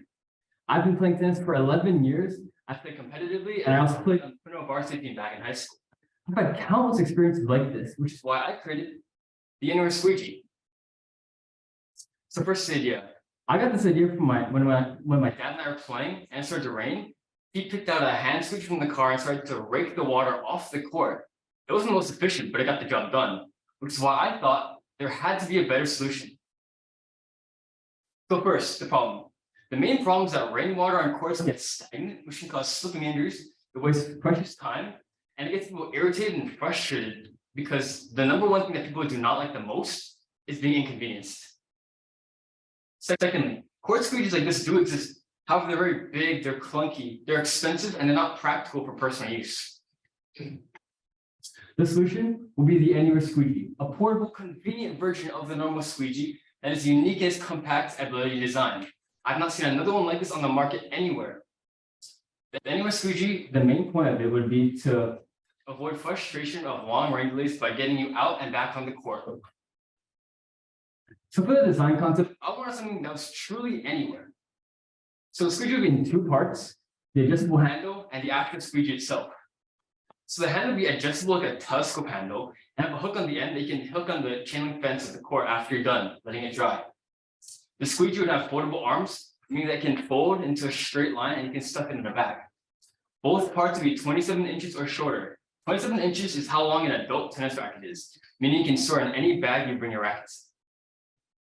The drawstring bag would hold the parts and there'd be a crossbody strap, just in case you need to have it on your person. Now for the market.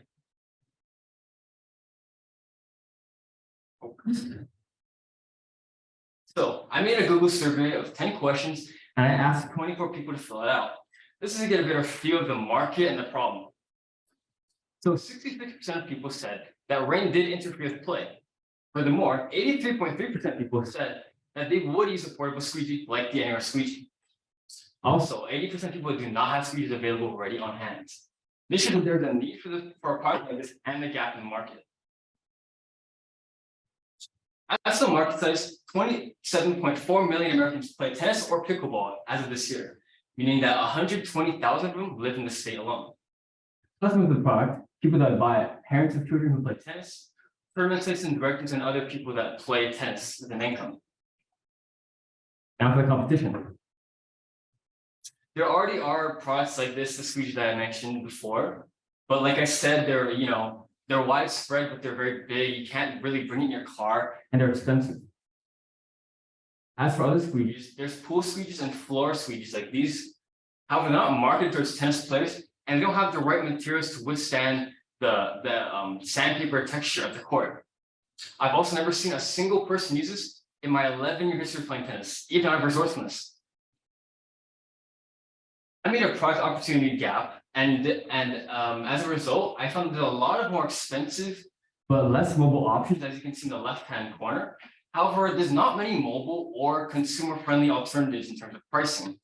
That's where the annual squeegee would come in, right in that rectangle. There's a big gap in the market that we can fill in terms of mobility, but also being price-friendly to consumers. Now for the business strategy. For the initial sales and production, we had started Hawaii. Hawaii is a very rainy state, but as we get more of a proof of concept, we're going to expand to places in the U.S. that have more precipitation or rainfall. So as you can see, the Pacific Northwest and the entire eastern seaboard. After that, it would be to extend to other sports. Tennis is not the only sport with this problem. Pickleball, basketball, volleyball, they all have outdoor hard courts that get wet and cause slipping. We want to brand for other outdoor activities with paved surfaces, not to be a racket-based company.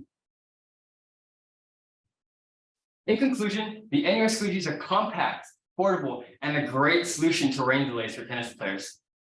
There's no other models like it on the market, meaning that it can be a disruption to the current status quo. Pace, with your help and your funding, I can make a revolutionary product that changes the tennis squeegee market. I'll now open the floor to discussion. Thank you.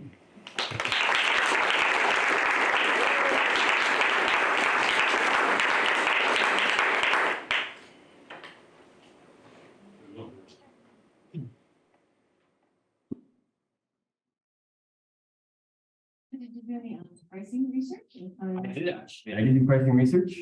53.2% of people said that they would spend up to $50. That's the biggest, I guess, price range. The second one was 23.5% of people said that they would spend up to $20. There was maybe 8.6% that said they would spend up to $9, however. Okay. And then the rest is like other mixed reviews, and people said that they didn't want one, so. And then did you look into how much it would cost you? Looking into how much it would cost me, well, I guess that's a little bit hard because it would take a lot of like manufacturing sort of stuff, like looking at like the materials and like I guess the shipping costs as well. So it probably wouldn't be shipped here. But I think that it's just a little bit too early because I don't even have a prototype yet. I still want to like, I guess, have funding to make one because in theory it shouldn't be all that bad. I mean, some metallic alloys, some natural rubbers, and then just put it together, assemble it in a factory. It's like any other product. So.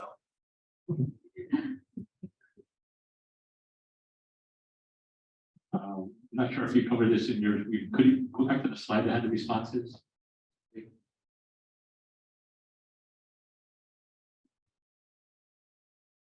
Look at the slides.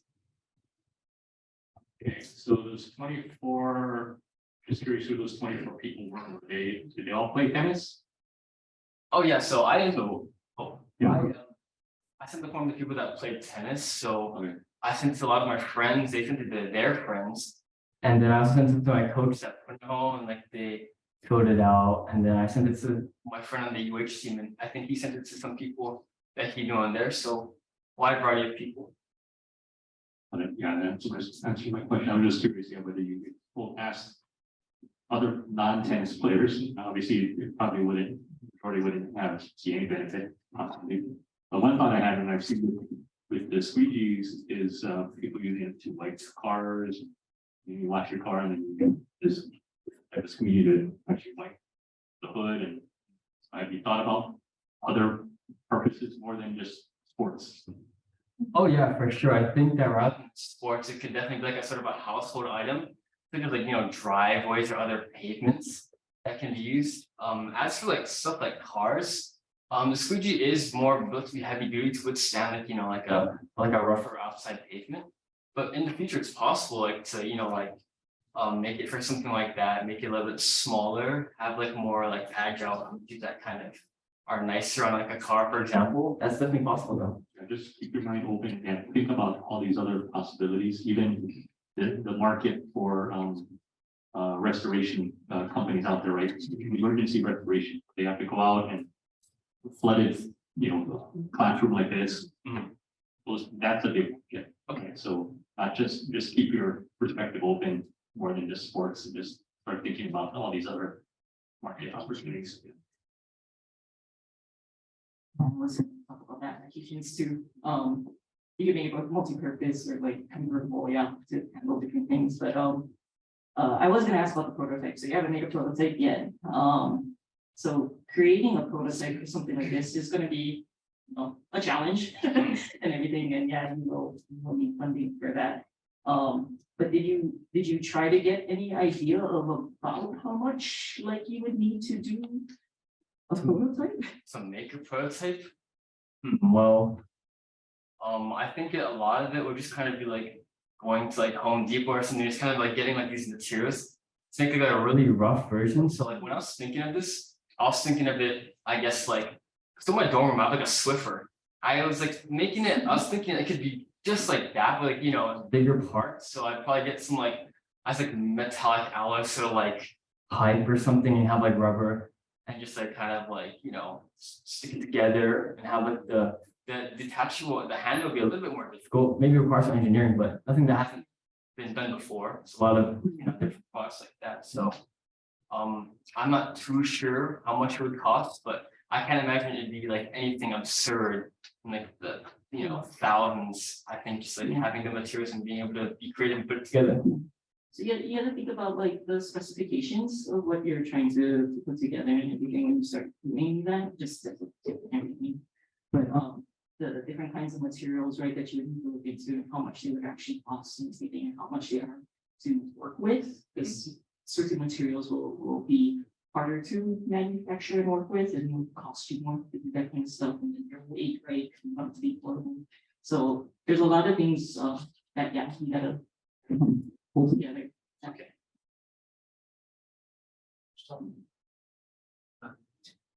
So I agree with everything. So I'll try to add something different. With stuff like this, I like to look at who's got the money, right? And well, I mean, yeah, tennis players have money, right? Because it's expensive to get a racket.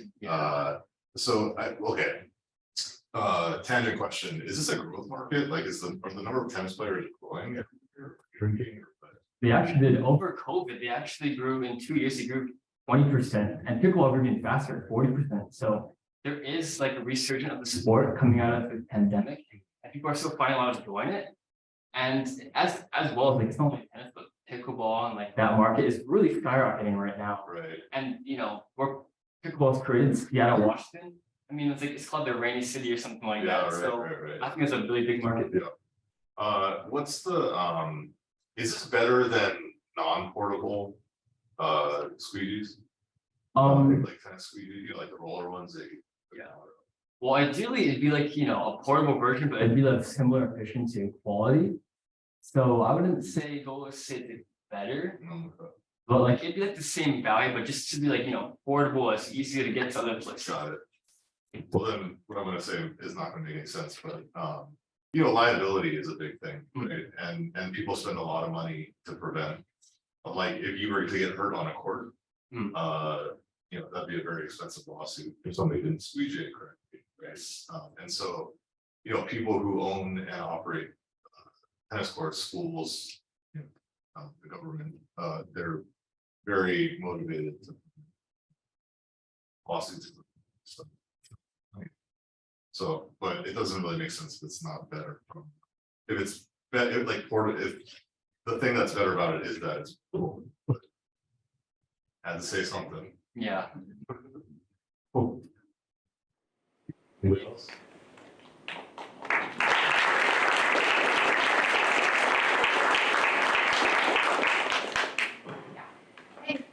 Who's ready? Everyone. So 1, 2, 3, vote.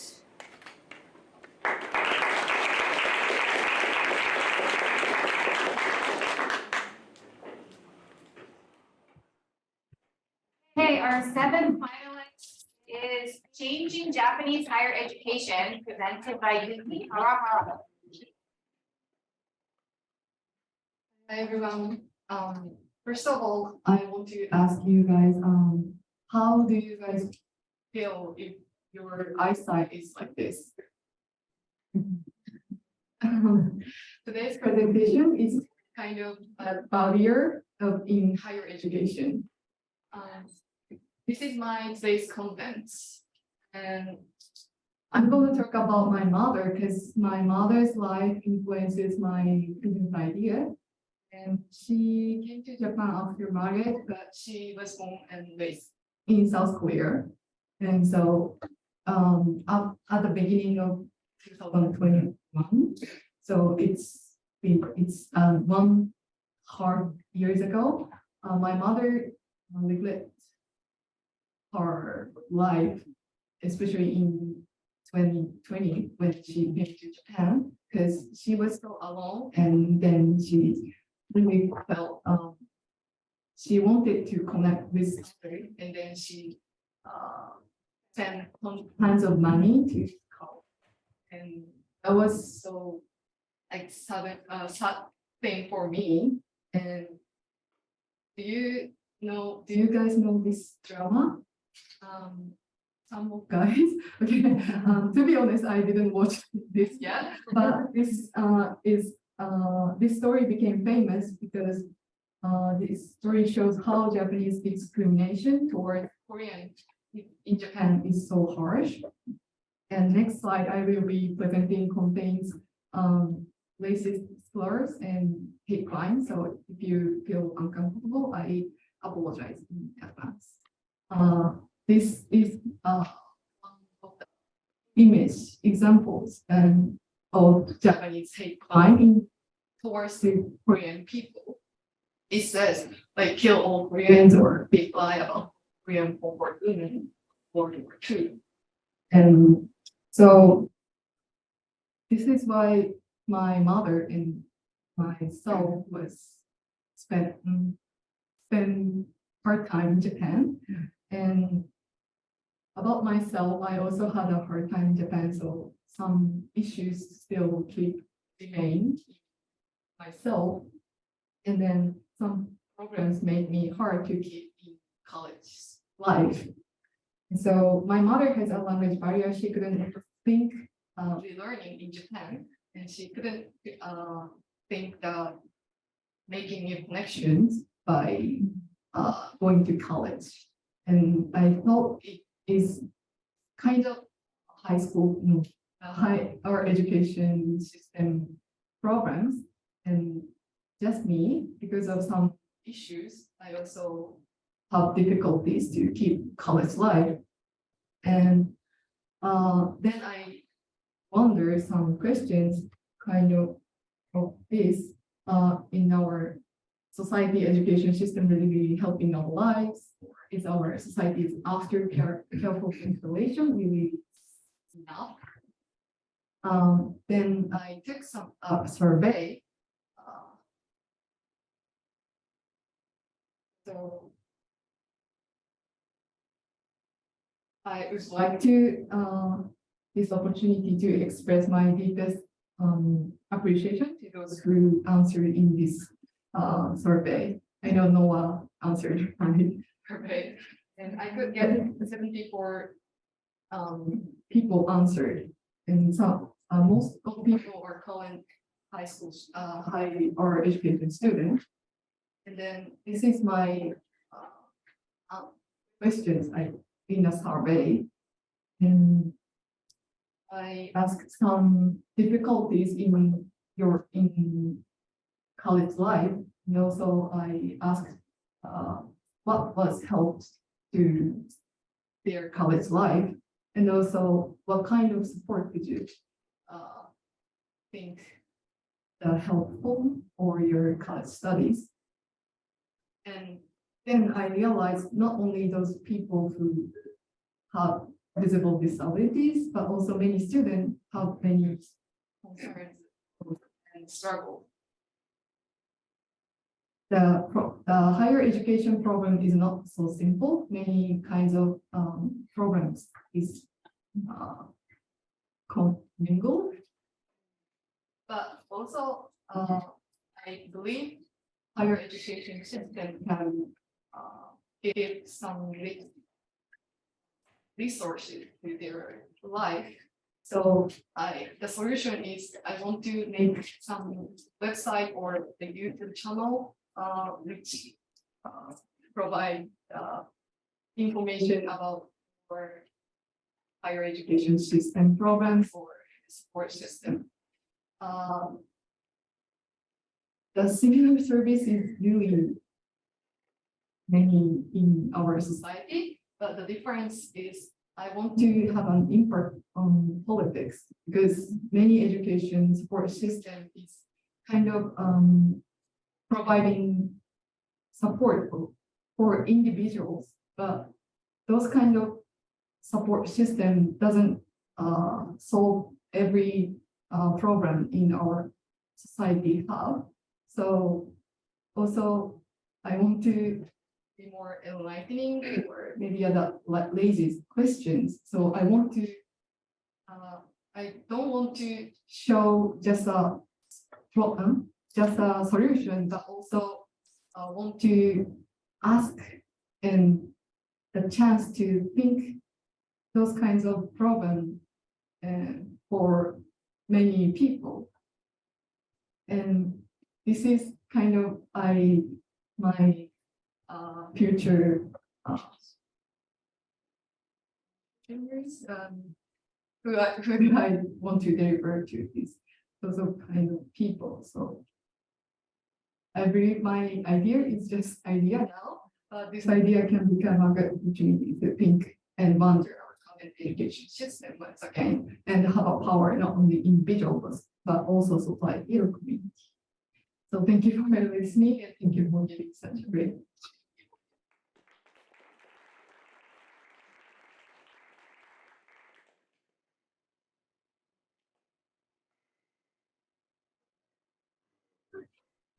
Did you talk to your mom about this?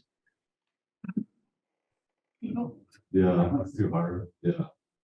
Yeah, I really, I think you're very brave for, because it's obviously a very, difficult and emotional thing to talk about.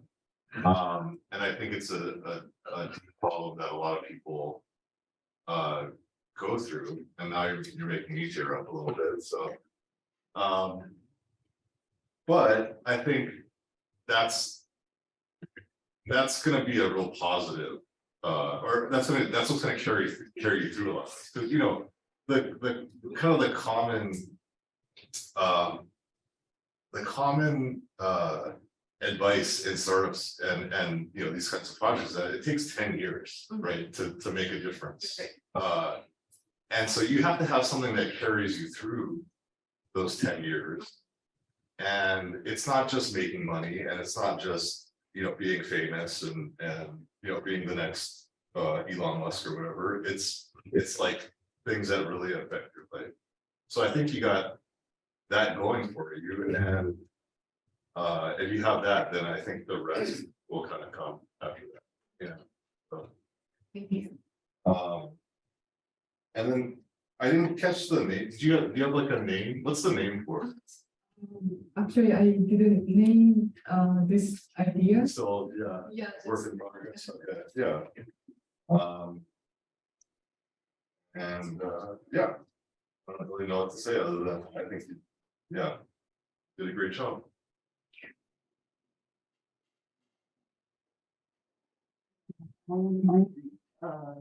So I think how you were trying to say, right, that you want to try to affect systematic kind of change, just as opposed to just individuals trying to reach, lots of people and everything.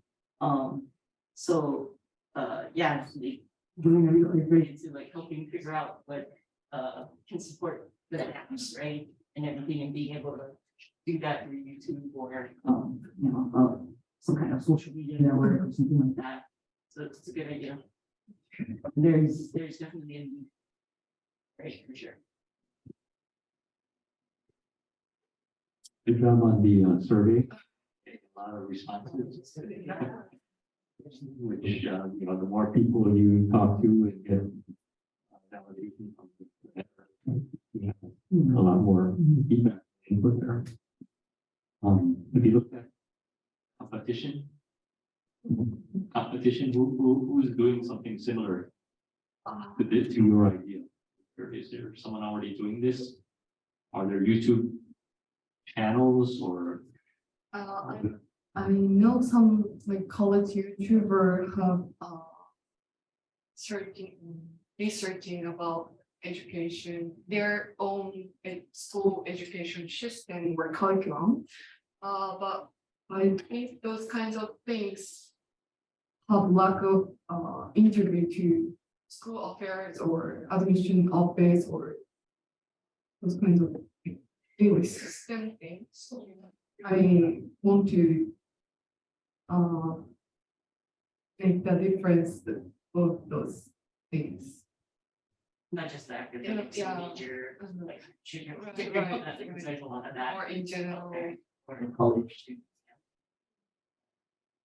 And then note, like, what about the administrations of these colleges, and you consider that might be an area where we obviously not paying enough attention to this problem, and we take, I don't know what the answer is to that, but I think doing more research on what colleges across the country are doing to address this situation.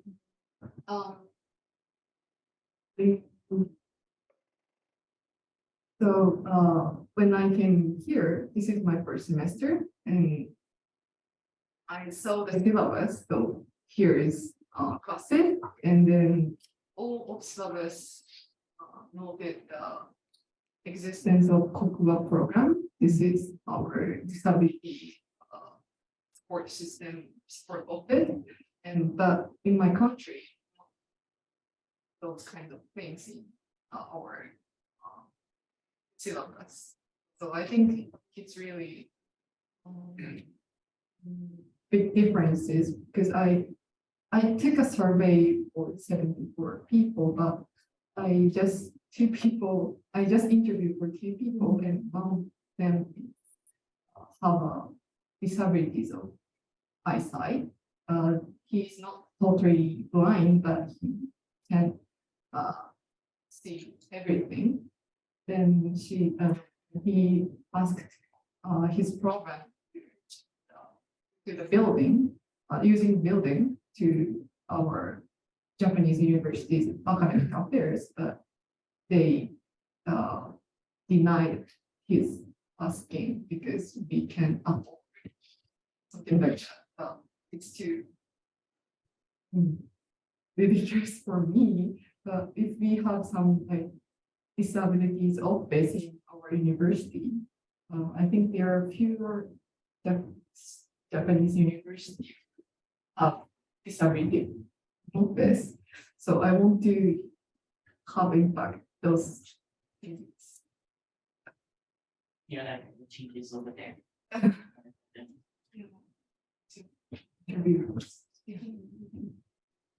No, I think,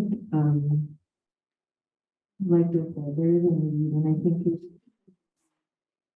like the solution that you're presenting, like how they can affect change, like if you've seen it in the past, like if you can put together some examples of how people handle like systemic through some of the solutions.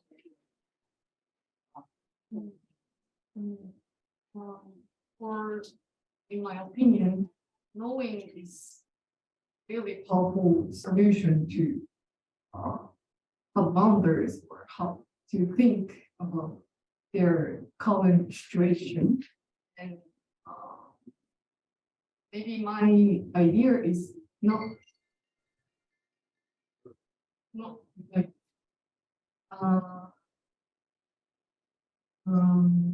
very powerful thing, but only 2 or 3 people know some new issues. Maybe it spread the opinions or their ideas. I believe just those kinds of tiny powers.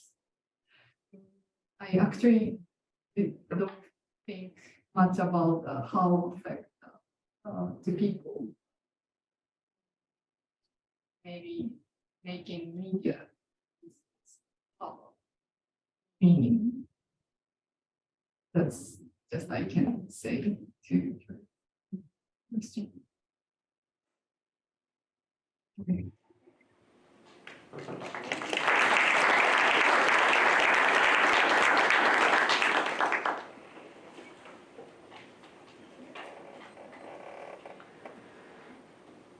Okay, everyone ready?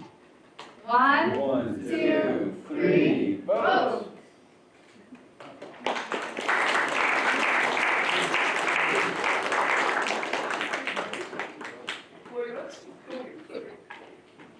Okay, our 8th and final team is Parqable, presented by James McKenzie. What's up, everybody? All right, so good afternoon, not good afternoon, my bad. Good evening, everybody. My name is James McKenzie and my company is Parqable. And what we're aiming to do is to create a marketplace for users to park in people's driveways. And so I remember being back a little bit of years when I was a freshman, and I remember parking on Dole Street right by the UH campus, the freshman dorms there, and there's no parking there at all ever. And we'd have to circle that block like 3 or 4 times just to kind of, find a parking space. And we'd always, again, like wait, and we'd look for all those kids like taillights and kind of indicate to us like, okay, there's somebody leaving, and everybody's in the back of the truck and we're like, go, go, go, like you got to get that spot. Or else the thing about that was we had to get to the CAF, and the CAF closed at 7. And we were always out pretty late. We were cliff jumping, surfing, whatever it may be. And so we were always like very, very late to the CAF. We were cutting it close every time. And so that's basically the problem that I ran into, and I'm sure as many of you other kids have ran into. And so the problem is as follows. facilities can't accommodate for all students. Finding free roadside parking is time consuming, and paying expensive rates at the meter frankly sucks. So the solution is a web platform where users can park in people's driveways to save time and money for the person who's parking, and as well as make money when you're hosting these parking spots. So how does it work? From the user's perspective, they're going to log in and choose a plan if they haven't done so already. Next, they're going to browse the app and choose the spot that they want, and then they're simply just going to go park there. For the hosters, they're going to provide a schedule of when they plan on being gone. So this could be for work, for play. Maybe you have a business meeting pop up, you hop on the app. You're like, I'm going to be gone from 2 to 4 today. That's when my meeting is. And then a student hops on and they're like, perfect. I have to be at school from 2:30 to 3:30. And that just works absolutely wonders. So determining market viability to see if this is even something that people want. And so how I did this was surveys, and I also set up a sign up landing page. And through the surveys that I collected 190 in about, this is like 4 days I had this thing up thus far. So 90 of the 190 students that took this survey said that they drove to school, and 90 students who drove to school, 45% of them said that they don't have a UH parking pass. And then a little bit down the line, when I asked them, like, would you be willing to pay a cheap rate for parking? Most of them said yes. And so that kind of just tests the validity and people would actually pay for this service. So again, who's even really going to use this? And this is kind of pertaining to our target market. And it said it's going to be students and faculty that drive to school that care about how they spend their time and their money. So these people are going to be moderately non-price conscious. It's not going to be the kids who are like, no, I would never pay for parking. And again, like, get out of my face. As you guys were saying with Coco's presentation as well, like kids are spending 18 bucks on this level. So people will pay for parking, and that is proven. Also looking towards tech proficient users, people who have phones, people who have Androids, know how to use an app. And also the share crowd. And what I mean by share crowd is people who are down with using Airbnb, Uber, Lyft, kind of all those things. And so that they don't really care about their personal bubble too much, And so here's kind of the competition for us. And specifically these 4 right here, what I found when kind of taking a deeper dive into the competition is that these guys could pretty much all be just a white labeled software. They all kind of follow the same thing. And the typical business model for every single one of these guys, the 4 biggest ones, is they're paying in advance. And so this does solve a really big problem, and that's probably why they're a business. And what I mean by that is you have to go to downtown Waikiki per se at 3 o'clock. There's not going to be any parking. Therefore, you'd hop on their app and reserve your spot that way. They also have pay hourly, pay daily, and a lot of these places, actually every single one of them, have parking signs with QR codes, and that's kind of how they manage their business. And it also has a zone number at the top. And I know from personal experience, Parqable runs the one at Kewalos, and that's where I go to work too. I work on a boat at Kewalos. And personally for me, I walk up, right, and I park in their little managed parking lot, and I take one good look at the sign and I give it a big shock and I walk the other way to my job, and without even paying. And typically nothing has happened to me thus far. So obviously they're losing revenue on me. Again, these 4 right here are in business district type areas like metropolitan cities, as I said, like Waikiki being one of them. And it's a pay-as-you-come model. I pull up and that's that. I look at the sign and I pay. And again, as I said, they're basically just managing the pre-existing lots. And so UHMO is kind of in its own little realm here. And it is true that they do have great infrastructure, but it is also true that there's not enough of it. And a lot of kids complain about the $5 a day, and especially that was something that I heard when I was conducting these surveys. So why Parqable? We're gonna roll out with a subscription-based business model, so you don't have to worry about paying every time. So what this does, especially like the story I just told, you're like, again, I'm just gonna walk away from that time and not pay you. So that kind of gets around that problem. It serves more suburban areas unfocused on by the competition. So again, they are in downtown Waikiki and wherever else kind of around, but it's not really in the suburban setting that UH is in. We create incentive for homeowners, which again leads to virality. So you might, as a person who's renting out their parking spot, you're like, oh, I don't have any electricity bill this month. Or you pick up the phone, you're like, I basically just made $50. Like, you want to go out for drinks tonight? And treat your wife or something, like whatever it may be, you know, you're making this passive income from your driveway. And so it's also going to be cheaper than UH daily parking for the kids that don't have that UH parking pass. I know it's $5 a day. I personally don't pay that, but it's going to be cheaper than that to kind of pull all that market that is parking in UH kind of away from them, and they're going to come to us because it's a cheaper alternative. Again, saves time, money, frustration. We have less overhead. We don't have to deal with all those signs and whatever else. And your car is generally more safe. There's kind of like this psychology in parking in somebody's driveway that like it's not on the road, and it might be even surveillanced by the home's camera that they have on it. And so, yeah, that's basically Parqable. And I know that you guys got questions, so fire away.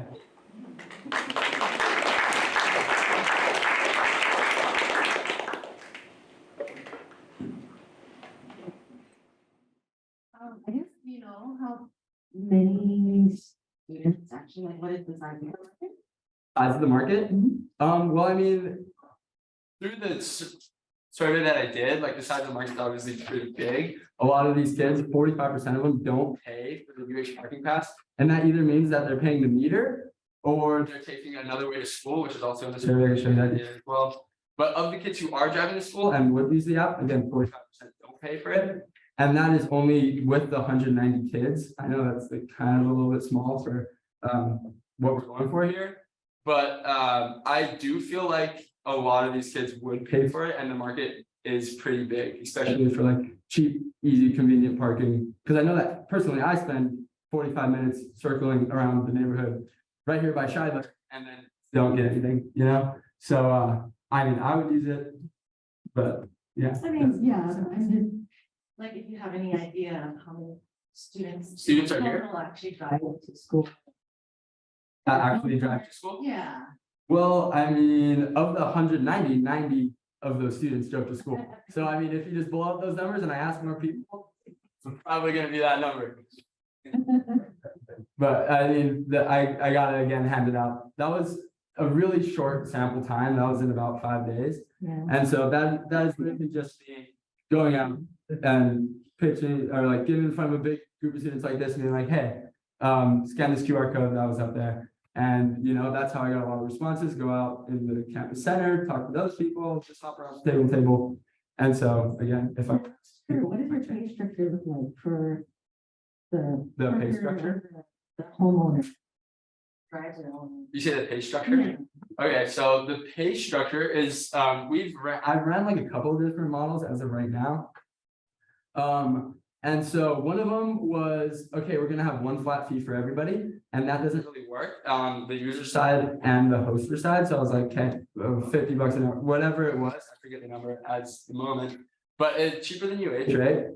But we pay the homeowner the same kind of amount of money, no matter if it was vacant, right? And that didn't really work that well. It was still a little bit profitable, not very profitable, but through the survey I collected, I could see how many days these students were coming to school. And so I had, again, a graph that was kind of exponential up to like 5 days. Most people are coming to school 5 days. And so I had that number, and then I had the $5 for UH parking. I dropped it. So like let's say you pay for UH park, you come to school 5 days a week and you pay $5 a day, right? So that's $25 a month. Yeah. Or not a month, a week, sorry, my bad. And then whatever times that by 4, it's $100 a month. And so it's gonna be cheaper than that. And then I also had it where I had, what's it called? The people who are owning the thing at just at a baseline $50 a month. And so the numbers did work out for that. And I basically, again, many people in the survey said they came 5 days, 4 days, 3 days, 2 days, kind of took the percentage of that and then kind of tailored a subscription plan to those people. And yeah, with the flat base rate of just $50 a day for the homeowner, it does work out. We're not as profitable as I think we could be. But again, that is like an algorithm I got to kind of figure out. Yeah, so I'm intrigued by that subscription-based model and walking through that scenario. So as a homeowner, as I say, I live, right across from Shiner and I have my driveway and go to work. So I can see the benefits where I wouldn't really care when I'm not home that there's cars parking in and out and stuff. Or would I be? I mean, I would be concerned. These cars coming in, I don't know who they are, but if I'm getting a check each month from you, then maybe I'll be. Then hey, good, right? That is another obviously really big thing is like, will the homeowners actually want this? And so what I've done for that, and I know I didn't really talk about it in this, but that's just because I just got it and I was hoping that you guys would ask it. It was on the slide, but basically I got these flyers, and the reason I got these flyers is because while I was originally just gonna go and conduct the surveys how I conducted the surveys for all the students, go knock doors. And I quickly realized that that wasn't gonna work simply because all the houses kind of around Manoa and in Hawaii in specific have a big fence in front of it, have a beware of dog sign. And I wasn't gonna go through their fence and kind of run into the dog and figure it out and then maybe get to their door. So I did walk around in the afternoon and I was like, this is not gonna really work. So I got these printed out. These actually came in today, right? And so these actually came in today. And I wrote on the back of those, hey, my name's James. I'm working on this startup. Here's my contact information if you have any questions. That I put in the mailboxes of these homeowners around right here, and then just kind of left it, And today I actually saw that the mail was actually all gone, so that means they probably just checked it. So I haven't gotten any responses yet, but they'll probably look tomorrow morning or something, and then they'll start coming in. And so yeah, that is a big problem, as you said. And sorry, I just kind of went off topic there, but another way around that is to just kind of have like a vetting thing, like Uber has, like Airbnb has. I'm gonna rate my driver, and I'm also gonna rate my host that's parking there. And so you can be like, okay, I don't. You can even per se set parameters. Like I don't want anybody with lower than 3 stars coming to my thing, and then we can be like, oh, error message, something like that. I want to give them an opportunity, but to ask some more questions. But so I'm thinking again, if I'm a student and now I have a car and I want to park in someone's driveway and it's taken, then and it's taken. Yeah, because some other student, it's not a sign, right? So you subscription, so you're still taking a risk. Yeah, you're taking a chance kind of find us. Yeah, you are kind of, but at the same time, you have this app in your hand that's like, okay, here's an available spot.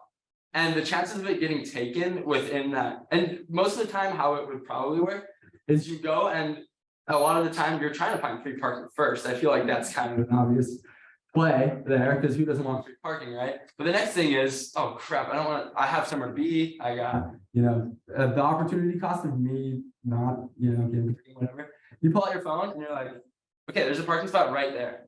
And you just go and you just take it. And that's just that. So, you already paid the subscription. What?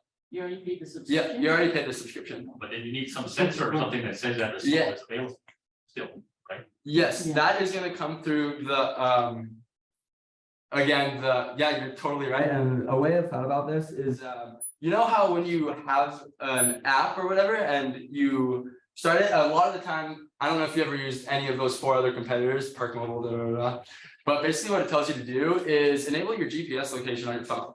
And so that is obviously one way that we could tell if people are parking in their spots. And I know that's not like the most concise answer ever, but that is something that we're gonna have to think about. But off the top of my head, that is probably, again, something along the lines of what we do. Like, okay, that guy's GPS location is saying he's in that spot. But then their GPS won't stay there. It won't stay there. Wait, what do you mean it won't stay there? Like when they leave their car and go to school, their GPS is gonna go to school. Oh, you're right. Yeah. You're right about that. Oh, Alright, yeah, I'm just a little concerned that people No. don't like new with that puppy. yeah. Well, this thing has taken a couple of different iterations here. And one of the ways, I guess, that it's kind of came to be what it is now, a little previous version, was that we'd implement like low cost solar powered cameras. And we'd kind of just give it to them as like a welcome package, you know, like set this up, point out your driveway. And then, you know, like we can monitor all that, which again is a lot of overhead. And so we're like, Why do you care who's parking there as long as they're paying, right? you don't, Yeah. I don't. But the rules. Why? Because they're still getting the money. Yeah, but like, what if it's a bad student that they're all nesting like stuff? Like, They won't clear that, or right, well, take a picture of the license plate. It's gonna be like, Yo, I don't. oh man. Wait, was that their car right there? Yeah, they're gone. It's like super old, right? It's like if there's like 40 people through your house. And then like there's all messed up stuff. Well, then again, if there's messed up stuff, what like we on that little flyer there, it actually says it. So on that flyer, it says we cover all liability. Yeah. And so Okay. what I basically did there, I don't, again, that is gonna be part of the plan. And so, Yeah. yeah, just general liability. I called a bunch of different insurance companies and they were basically like, hey, they have obviously the automated phone calls, so I had to go through that countless times. But a lot of them were like, I don't really know what to tell you because this is the new market. I've never heard of it and I don't know how to classify it. So yeah, that's something else you got. And then or sorry, I think one more thing. Yeah. Yeah, I guess you'll find out soon, but I guess how many homeowners actually would. So like if you don't have enough parking, then you just become UH.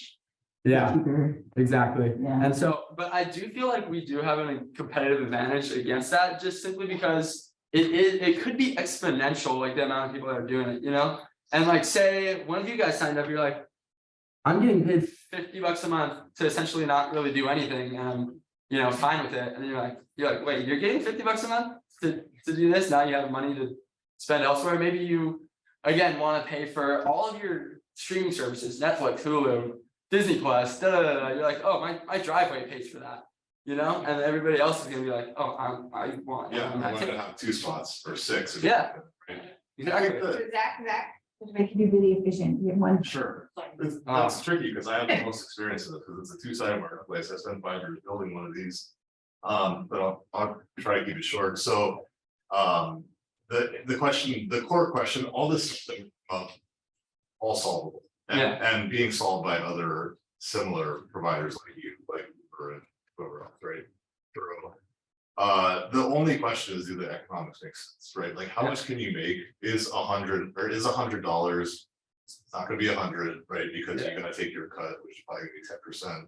And then insurance is gonna probably be another $10, really. So they're probably gonna make closer to 50 just to be conservative, right? Per spot. So I think that's the question.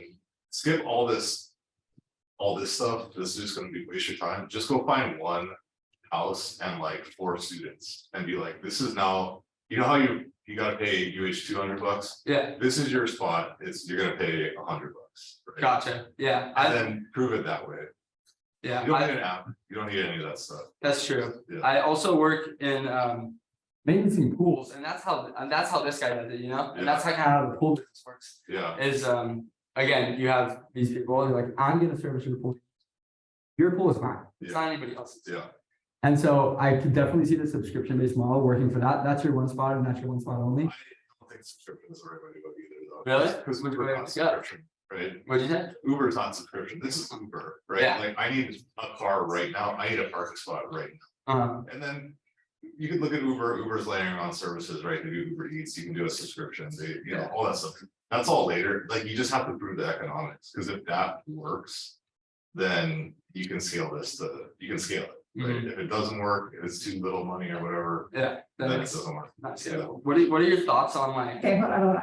I'm sorry. Okay, thank you, Jane. Yeah, can I have one more thing? We have time. Okay. Come on, please. Okay, so I'm gonna have like everybody in here right now. Oh, I passed it. Okay, so I want all you students in here to take this, and as well as you guys, feel free to. I want you guys to pull out your phones and scan this for me and take this. If you're a student, you know, take it as you normally would. If you are a faculty member, whatever, I want you to scan it, and then the first prompt's gonna ask for your name. I want you to just put test, just so you don't skew my results. And so, yeah, that I just want, again, your guys' feedback as students, and if you guys want to look at it and see how it flows, do that. And then just leave you do whatever. So guys, I'm done. Sorry. Okay,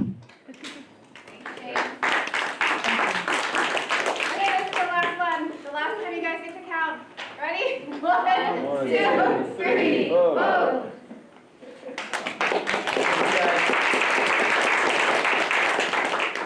Okay, so this concludes the competition part of the program. Congratulations to all the teams. You all did a fantastic job presenting and preparing. Good job. You know, it's not easy to get in front of a crowd and do a presentation and share your ideas. So kudos to all of you for coming up here and doing that. So congratulations on that.